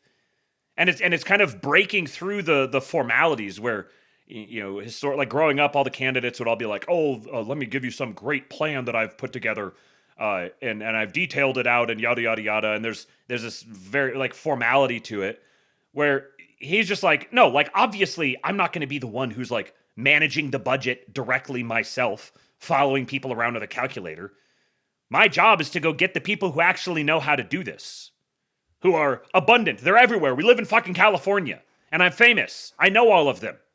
I've got a bunch of accountants because I've got tons of money that I have to manage. So I'm just gonna go recruit the people who actually know how to do this. But the alternative is the proven fraud.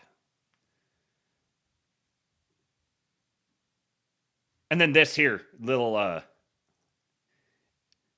again, we've seen we're watching a sort of Bill to Caesar thing emerging in real time. We've seen how both Trump and DeSantis have talked and operated in a sense kind of like this, and now he is appropriating it.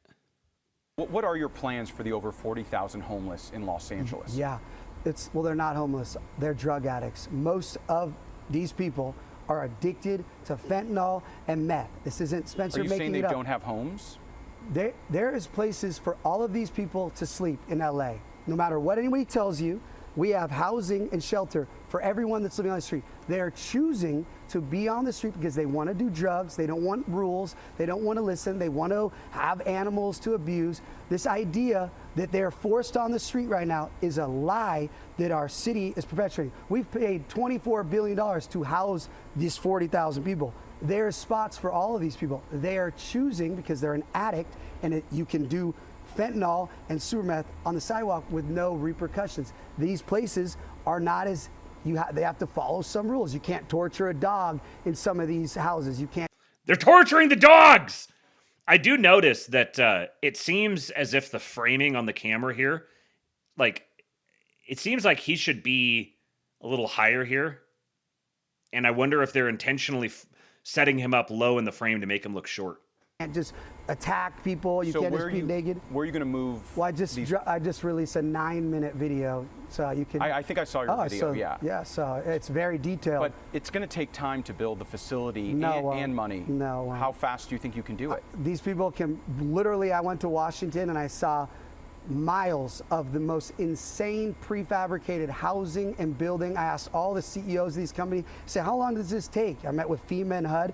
3 days. 3 days, and all of this is cheaper than trying to take over, kick senior citizens out of their buildings. This is what happens. They kick them out, and then the NGOs come in, and they spend 4 years. This is LA. This is LA's timetable. Where is this facility going to be? It's on beautiful federal land property. Where, in LA County? Well, when I'm mayor, I'll go meet with the federal government, and I'll get the property. Right now, I'm just running, so I can't give you the exact address because I don't have the legal responsibility to go represent Los Angeles and say, can I have this land? But when I'm mayor, I promise you, because we have the Olympics coming and everybody in the government wants LA to be the #1 most beautiful city, they will work with me to give me the land I need. So you're going to move these 40,000 people somewhere, and you're going to have this facility up in, you said, how long? Here's what you got to realize. 90 days? Let me explain something. These 40,000 people, 60% of them, City Watch just announced this week, are not from Los Angeles. They're not from California. These people have been bussed in by scam rehabs, scam NGOs, scam homeless nonprofits. These people, when I unplug them and say, we're not taking our tax money anymore, they're all going to Seattle where the mayor will welcome them. These are products to a lot of people. So the people that want to keep doing drugs and live on the sidewalk, a lot of these people are going to leave. The other ones, there's a lot of criminals. There's people that are getting naked in front of kids. They're going to jail. The people that are torturing animals, they're going to jail. So not everyone goes in the same box. So we have the money, we have the resources, and we have the facilities. Just masterclass. Incredible scenes. The man has it planned out. Like, the man can talk policy when he needs to, and it's clear that he's been personally invested in figuring this out. So obviously what he's saying is the temporary housing, or like the shelter or whatever that we're going to build to get all these people out who are just roaming around the streets, that is going to be done with the federal government, in cooperation with the federal government. I'll go to them. They will allot the money for it. Or they'll allot the land. They'll tell us which land we can use. We'll secure that land and use HUD and FEMA to, he said he went up and talked to the people in Washington, saw all these things all built out, and they said it takes 3 days to get it spun up. But 60% of the people who are there actually don't even belong in California. And he's like, I'm sending them back to Washington. The Seattle mayor, he's like, oh yes, we love homeless people. Give us your homeless people. Great, sounds good. Here's ours. Many of them are yours. Just take them back now. Just calling them on it. Same as Bukele. People be hewing and crying about the prisoners that he's holding there. Oh, our prisoners. He's like, oh no, you're more than welcome to come take them. The only rule is you have to take all of them. We're more than happy to. We don't need to keep providing for them. We don't need to keep managing and taking care of them. But you want to talk a big game, but you don't actually want to do anything about it. You actually don't want to take them. So we're seeing this is the Bill to Caesar phenomenon. You saw Trump do this. You saw DeSantis do something similar to this. Sending people up to Martha's Vineyard. You got Bukele. Now you've got Pratt.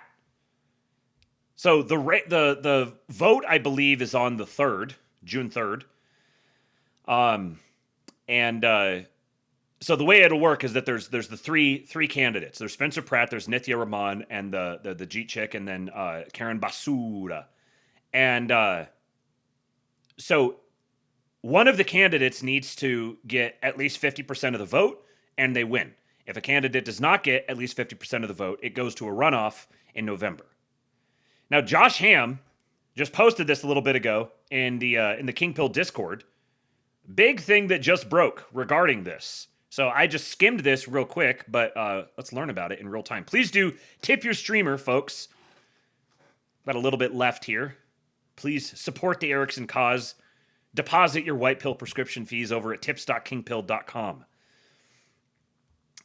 Spencer Pratt tweets, Karen Bass just violated election law here. She is so accustomed to breaking the law with no accountability, she even filmed herself doing it.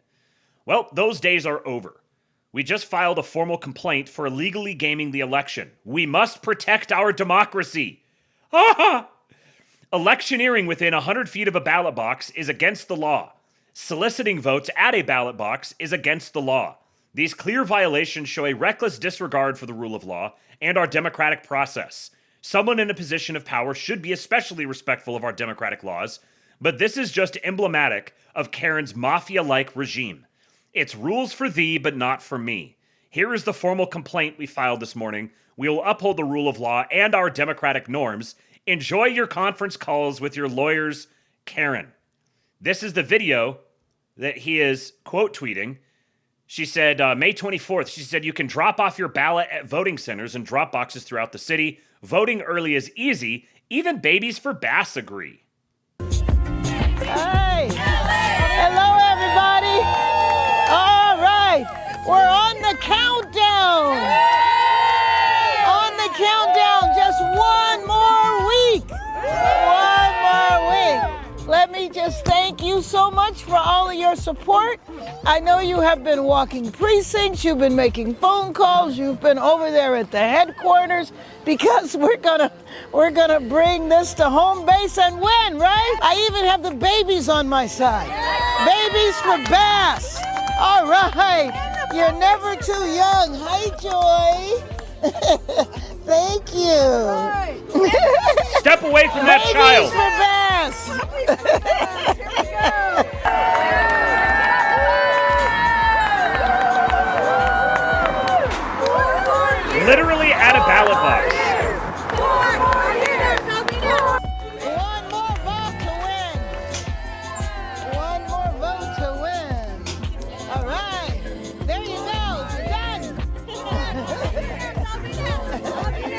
Well, I have to say that you should vote today.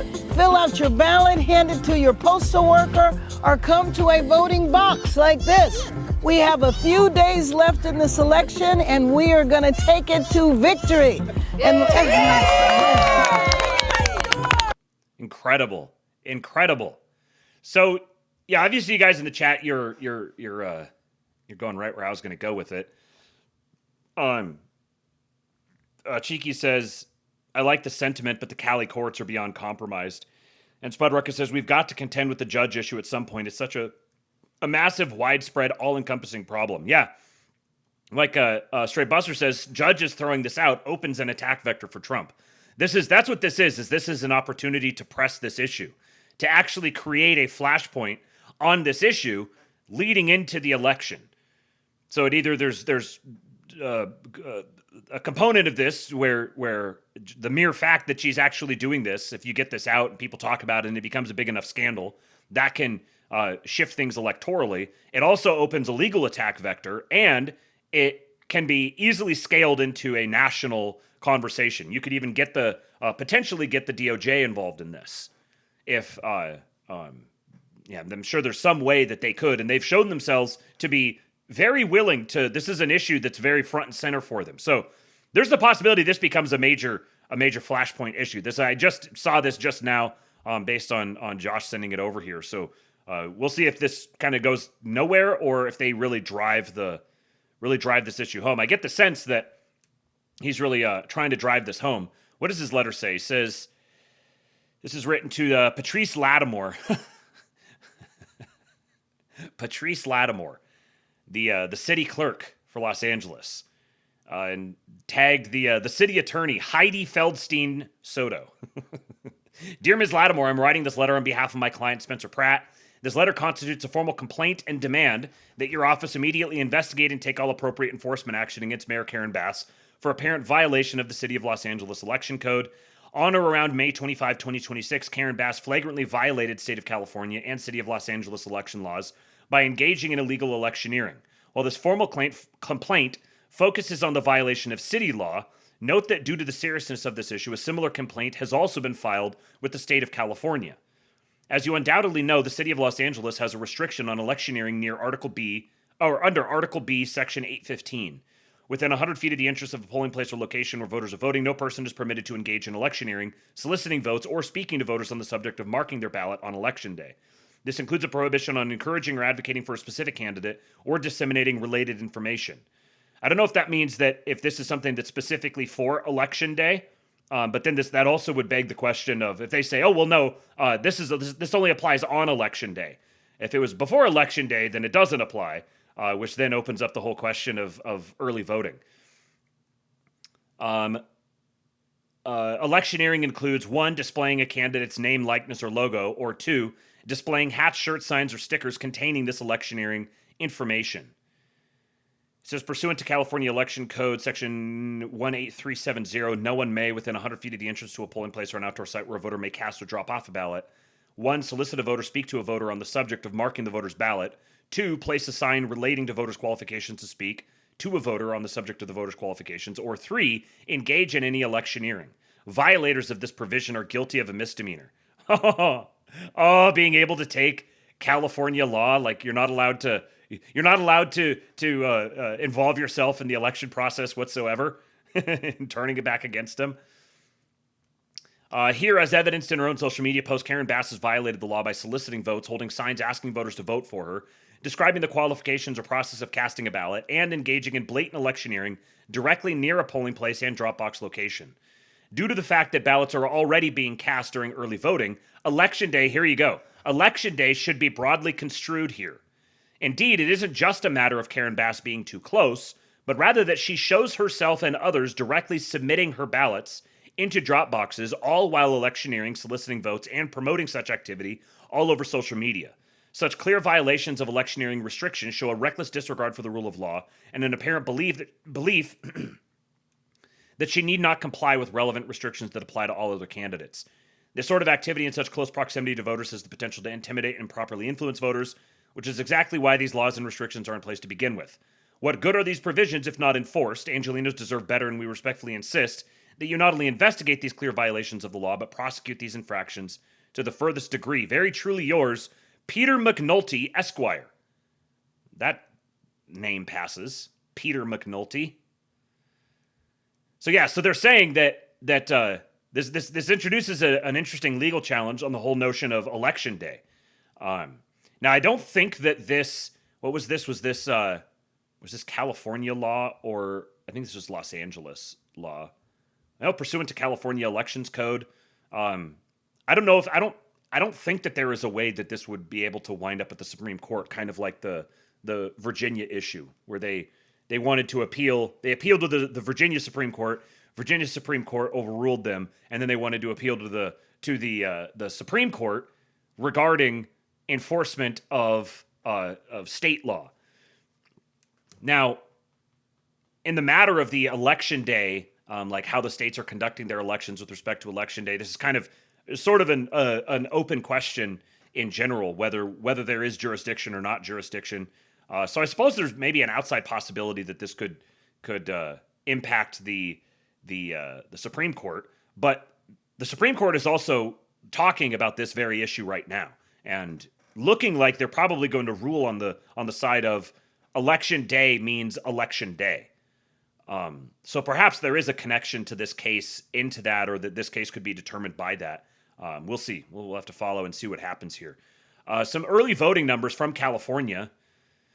This is via Open Source Zone. California early voting now versus at this point, the last midterms in 2022. So at this point in 2022, there was over 1.6 million votes cast, and they broke down 54% Democrat, 26% Republican, and 20% independent, or other, or whatever it is. Now, there's over 300,000, almost 350,000 more votes have been cast, and the Democrat number is down 12%. So this looks like Republican turnout is probably way up, and also there's a little bit of a bump on the independents as well. So a lot of noise in these numbers, and I'm sure that for the first time in forever, it feels like in California there's a legitimate possibility of getting some good results. So I'm sure that Republican turnout is going to really be juiced, and it looks like that's how it's panning out in the numbers thus far. This is a couple quick hitters here. People on Reddit believe that ICE is spending $55 billion on a nationwide crematorium network to start cremating immigrants at scale. This is from r/late stage capitalism. ICE is quietly rolling out a $55 billion crematorium network. Pretty soon, socialist Reddit, I repeat myself, socialist Reddit is going to start doing math on mass cremations, the logistics of mass cremations. Be the patriot Reddit thinks you are. So true, German Tobias. He wants to live vicariously through us. Slutty says Holocaust revisionism going mainstream via retard right and Redditard. See? Horseshoe theory proven once again. And then look at this story. With no options left, a Venezuelan family living in Colorado walks into ICE custody, seeking to go back home. So allow me to contrast for you. I showed you Graham Platner and Hasan Piker, showing you what the future of the Democrat Party is like. Here's what the future under the rule of the great Trumpenreich. Here's what it looks like. Cecilia stood outside a federal immigration field office in Centennial, chewing her lip and weighing the few choices left to her. Behind her, piled in a car, was what remained of her family's life in the United States. It was early May, and a few feet away, her 3 sons took turns sticking their shoes into old prairie dog holes in the dirt, the youngest's Crocs breaking through cobwebs. As the boys looked from the ground to their mother, she explained that if she returned to the office the next day, immigration agents had promised to detain the family and arrange their return to Venezuela. The Centennial office building was similar to one into which her husband and the boy's father had disappeared late last year. But unlike Ronald, who'd been arrested at what he thought was a routine appointment, Cecilia arrived that day hoping that U.S. Immigration and Customs Enforcement would take them away. Once again, her husband showed up, didn't expect to get yoinked. Now she is showing up, begging to be yoinked. She wants the yoinking.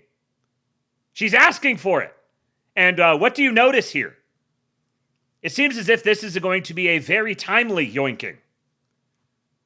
You don't have to, you don't need a decision on the birthright citizenship thing when you can just deport them before they pop. She and her 3 children, ages 12, 9, and 6, had walked for 3 months to get to the United States in 2024, crossing notorious expanses of jungle and mountains for the prospect of a stable future and a reunion with Ronald, who'd come earlier that year. Remember the video that Alaric the Barbarian recorded going through the Darien Gap? You saw all of the different NGOs that had been there that were facilitating this, actively funding and supporting a caravan of people. This is one of them. Husband came first. She with the children followed. But like other families split by the Trump administration's immigration crackdown, they now found themselves struggling to make ends meet in a single-parent household with no regular paycheck and few options. The loss of a primary source of income, coupled with the federal government's efforts to keep many immigrants indefinitely detained, has spurred families like Cecilia's and detainees like her husband to stop fighting and leave the country. They've given up on asylum cases or other legal defenses in favor of a swift release from detention and from financial collapse. I was told this wasn't happening. I was reliably informed that we had been betrayed. Never listen to a panickin. An unprecedented number have asked to leave while in detention, while tens of thousands more have, like Cecilia, signed up to leave in exchange for a promise of cash and a flight home. Many more have simply left on their own, immigration advocates say. Cecilia, who had been seeking asylum in the U.S., said outside the Centennial office that her family would be flown first to Arizona and kept in a detention center before they left. She believed the government would expedite their exit, she said in Spanish, because she was 7 months pregnant. Earlier, she said she'd heard that families could sleep in hotels. 2 nonprofit workers and a volunteer had come with the family to the field office. They weren't accustomed to walking immigrants without proper legal status into ICE custody. They were skeptical of the stories Cecilia had heard, and as she spoke, they exchanged glances and shifted their feet. 2 nonprofit workers and a volunteer are showing up to take an illegal family and turn them into ICE custody. They're being put through their own sort of struggle session. A detention center is not a hotel. V. Reeves of House Keys Action Network Denver told her in Spanish. Cecilia crossed her arms. This is the immigration advocate here.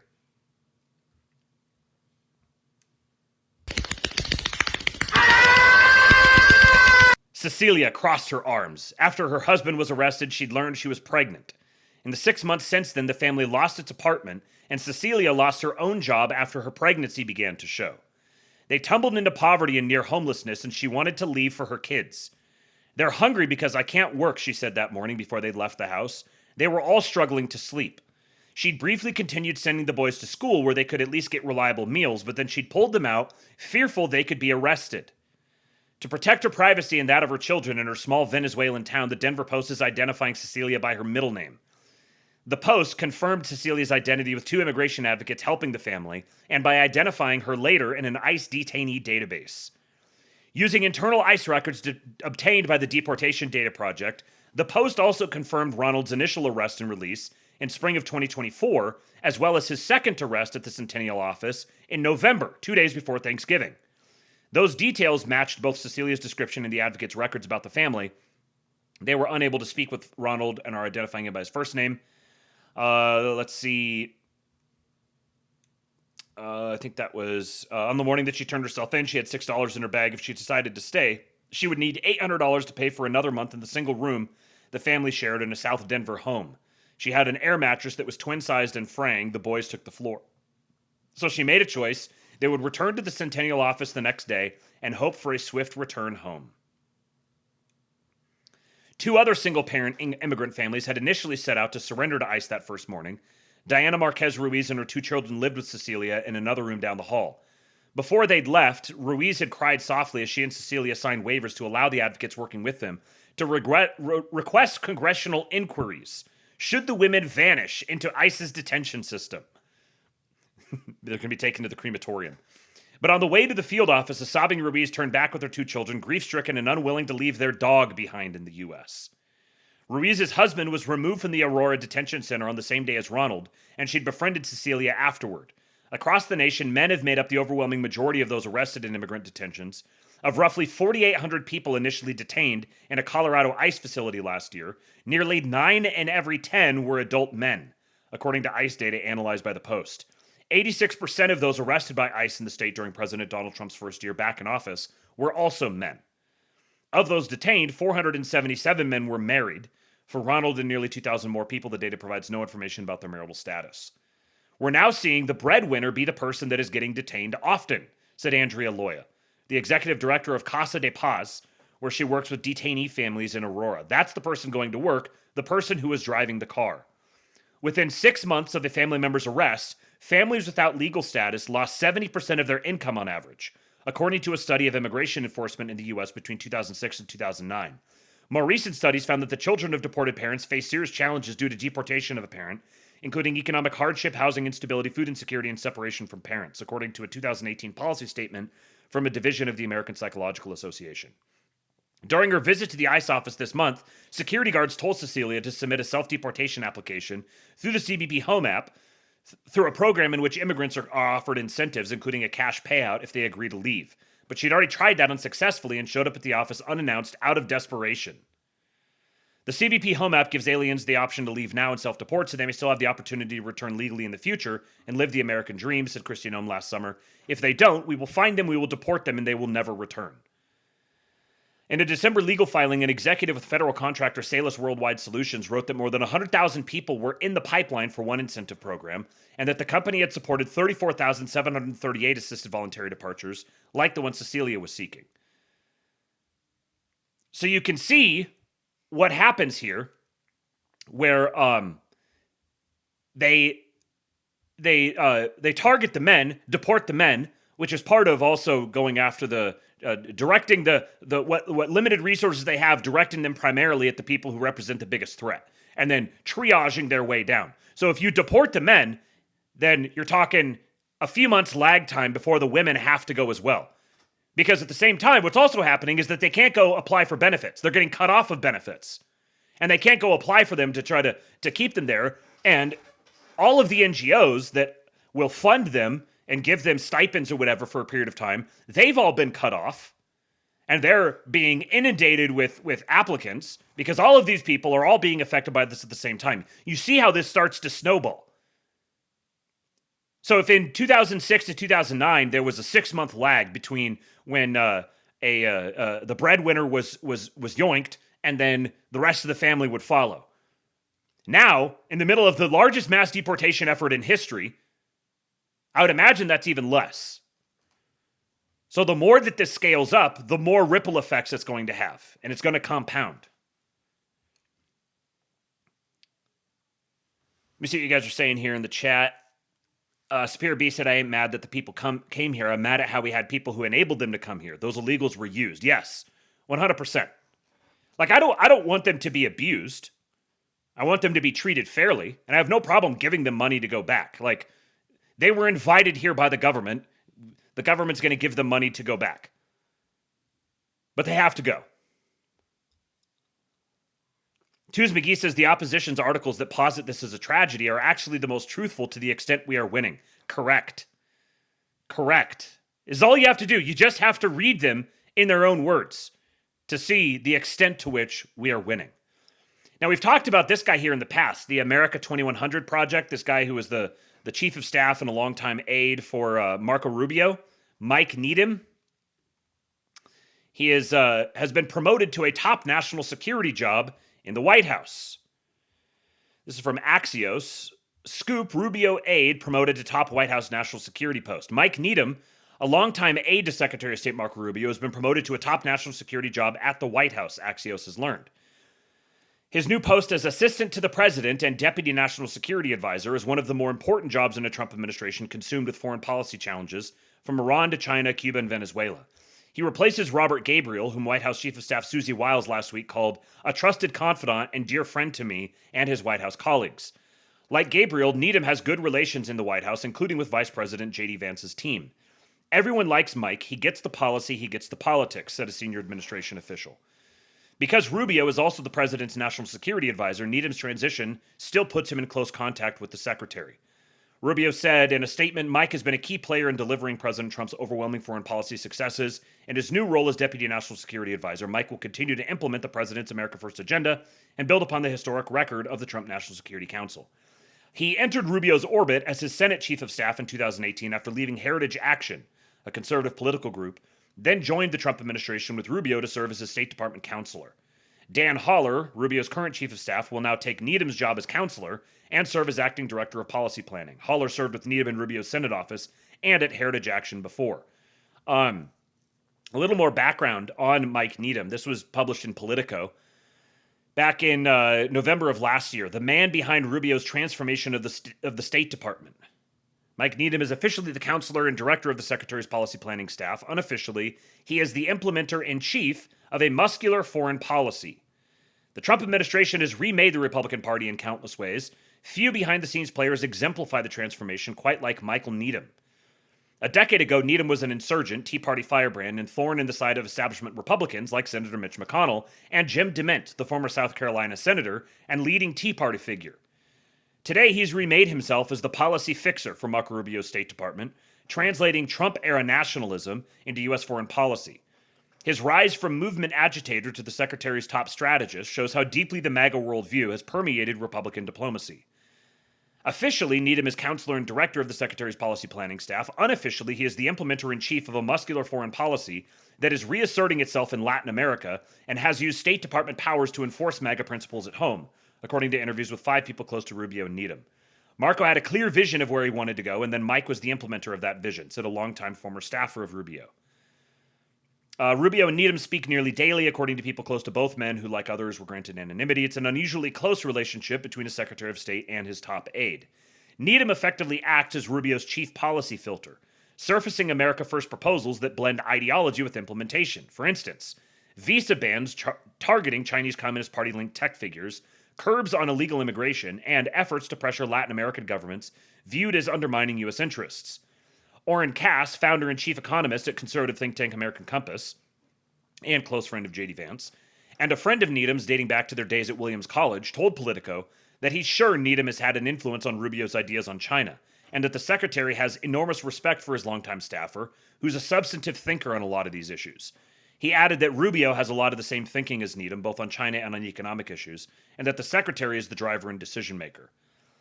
A person close to the secretary described Needham as a fact finder who presents Rubio with options, quote, that may not be in the conventional thinking. Needham's unorthodox approach has earned him enemies over the years, particularly from DeMint allies and acolytes, who accused the sharp-elbowed insurgent of laying the groundwork for the former senator's ouster from the Heritage Foundation, a conservative think tank. At the time, Needham allies said DeMint was a disappointing steward, but denied he was behind any plot.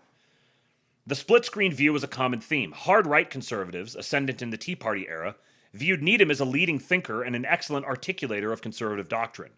More establishment Republicans widely disliked Needham and felt Heritage Action for America, an arm of the Heritage Foundation focused on electing Republicans where he worked, too often aimed its fire at them instead of Democrats. Among the efforts Heritage Action helped torpedo was a 2013 Senate bill that would have provided a pathway for citizenship for unauthorized immigrants, sponsored by Rubio.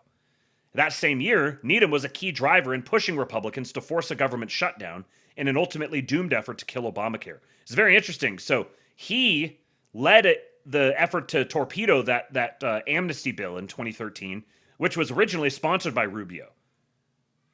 So you can just from this here, you can see that he clearly has had an influence on Rubio to where he is now. The effort earned enmity from Republican leadership at the time with then Speaker John Boehner, who said Heritage Action had, quote, lost all credibility. Needham was also a prominent critic of the Republican effort to replace Obamacare in 2017, saying it wasn't conservative enough and calling it bad politics and bad policy. While the pain points are different today, the split screen remains. Trump's foreign policy, particularly his hawkish stance on China, is mostly well received inside the GOP. But there are many prominent conservatives who have raised concerns about the administration's interventionism, whether it's bombing Iran or expanding a military presence in the Caribbean. The thing in Venezuela, the hemispheric defense, the focus on Latin America, it ought to be quickly brought to a head if you can negotiate something with these guys or not. Former White House chief strategist Steve Bannon told Politico. Why is Steve Bannon talking to Politico about this? I'll leave that for you to consider. A China hawk and anti-immigration advocate, Needham has helped steer Rubio's State Department toward a distinctly nationalist worldview. In a July 2025 speech explaining the State Department's switch to focusing on the Western Hemisphere, Needham argued that America's, quote, peaceful and prosperous future will not come from factories in China, but from those here in our hemisphere. A line that describes the department's renewed focus on Latin America. He has also pressed the case that immigration is as much a cultural issue as an economic one, warning in a 2024 post that large immigrant inflows risk eroding jobs, as well as, quote, our national mores and our ability to provide dignity and basic services to our citizens, end quote. While secretaries have principals they discuss policies with, the Needham-Rubio relationship is unique in the amount of collaboration stemming from years of trust, according to the person close to Needham. Rubio hired Needham as his chief of staff in 2018 when the Florida senator was still navigating where he fit inside a magnified Republican Party that had summarily rejected his run for president 2 years earlier. Needham, who supported Senator Ted Cruz over Trump in 2016, was at the time CEO of Heritage Action and helped Rubio fit his foreign policy vision into Trump's Republican Party. I think it was a very conscious decision on Rubio's part to pick Needham to join his team in 2018, said Ryan P. Williams, president of the Claremont Institute, a conservative think tank who knew Needham when he was a Lincoln Fellow in 2013, a program for young professionals that focuses on the founders of the U.S. and, excuse me, in policy planning. And here's the thing where, like, there is and has been an existing machine for getting young men funneled into the halls of power in Republican politics. And in many ways, the wheel doesn't need to be reinvented. We just need more of that. I think Rubio wanted to choose a chief of staff that could help advise him and would be a signal that he was maybe stepping back from some of his previously held positions, especially on immigration, he added. Rubio and Needham collaborate very effectively in a way that only works if neither the secretary nor the staff is simply committed to presenting talking points, Cass said, adding that it is in a way that has empowered Rubio to be a leader on so many of these issues. Needham left Rubio's Senate staff in 2023 to start America 2100, that we've referred back to many times. If you want to know what America 2100 is about, just go look up America 2100 on X and watch the video in their pinned tweet. It was a think tank he told Real Clear Politics was meant to codify and institutionalize Rubio's policy ideas. The organization became one of Washington's most aggressive China hawk groups. Its website declares that rather than allowing Beijing to create, quote, unproductive monopolies and establish, quote, autocratic regimes in the ashes of peaceful territories, the U.S. should rally, quote, like-minded states and refocus capitalism's productivity on its own hemisphere. Michael Sobolik, a senior fellow at Hudson Institute focused on U.S.-China relations, said Needham's China policies are more confrontational than most. I remember being in the middle of a number of China policy debates a few years ago and seeing America 2100 pretty intentionally insert itself into those debates and try to move policymakers in a more confrontational policy direction towards the Chinese Communist Party, which I think was a good thing, Sobolik said. With Rubio likely to play a leading role in the administration for some time, Needham allies are confident he too will remain influential. Mike is someone who will certainly be a really important figure on the right of center in Republican politics and the conservative movement for what is going to be a very interesting and formative period for it in the coming years, Cass said.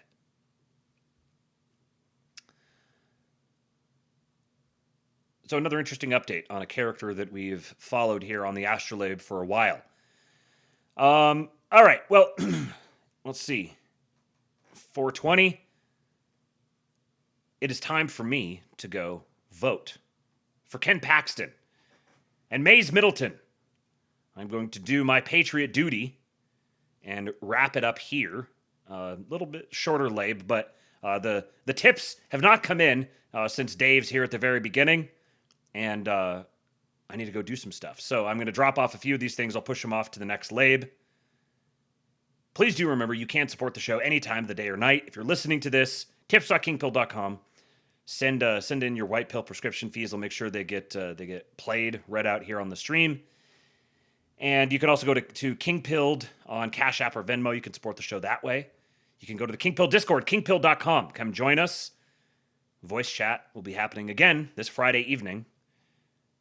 And I'll catch you guys on the next lab. Please do share the show. For now, I leave you with Hulk. When they took a shot at my hero. And they tried to kill the next president of the United States. Enough was enough. And I said,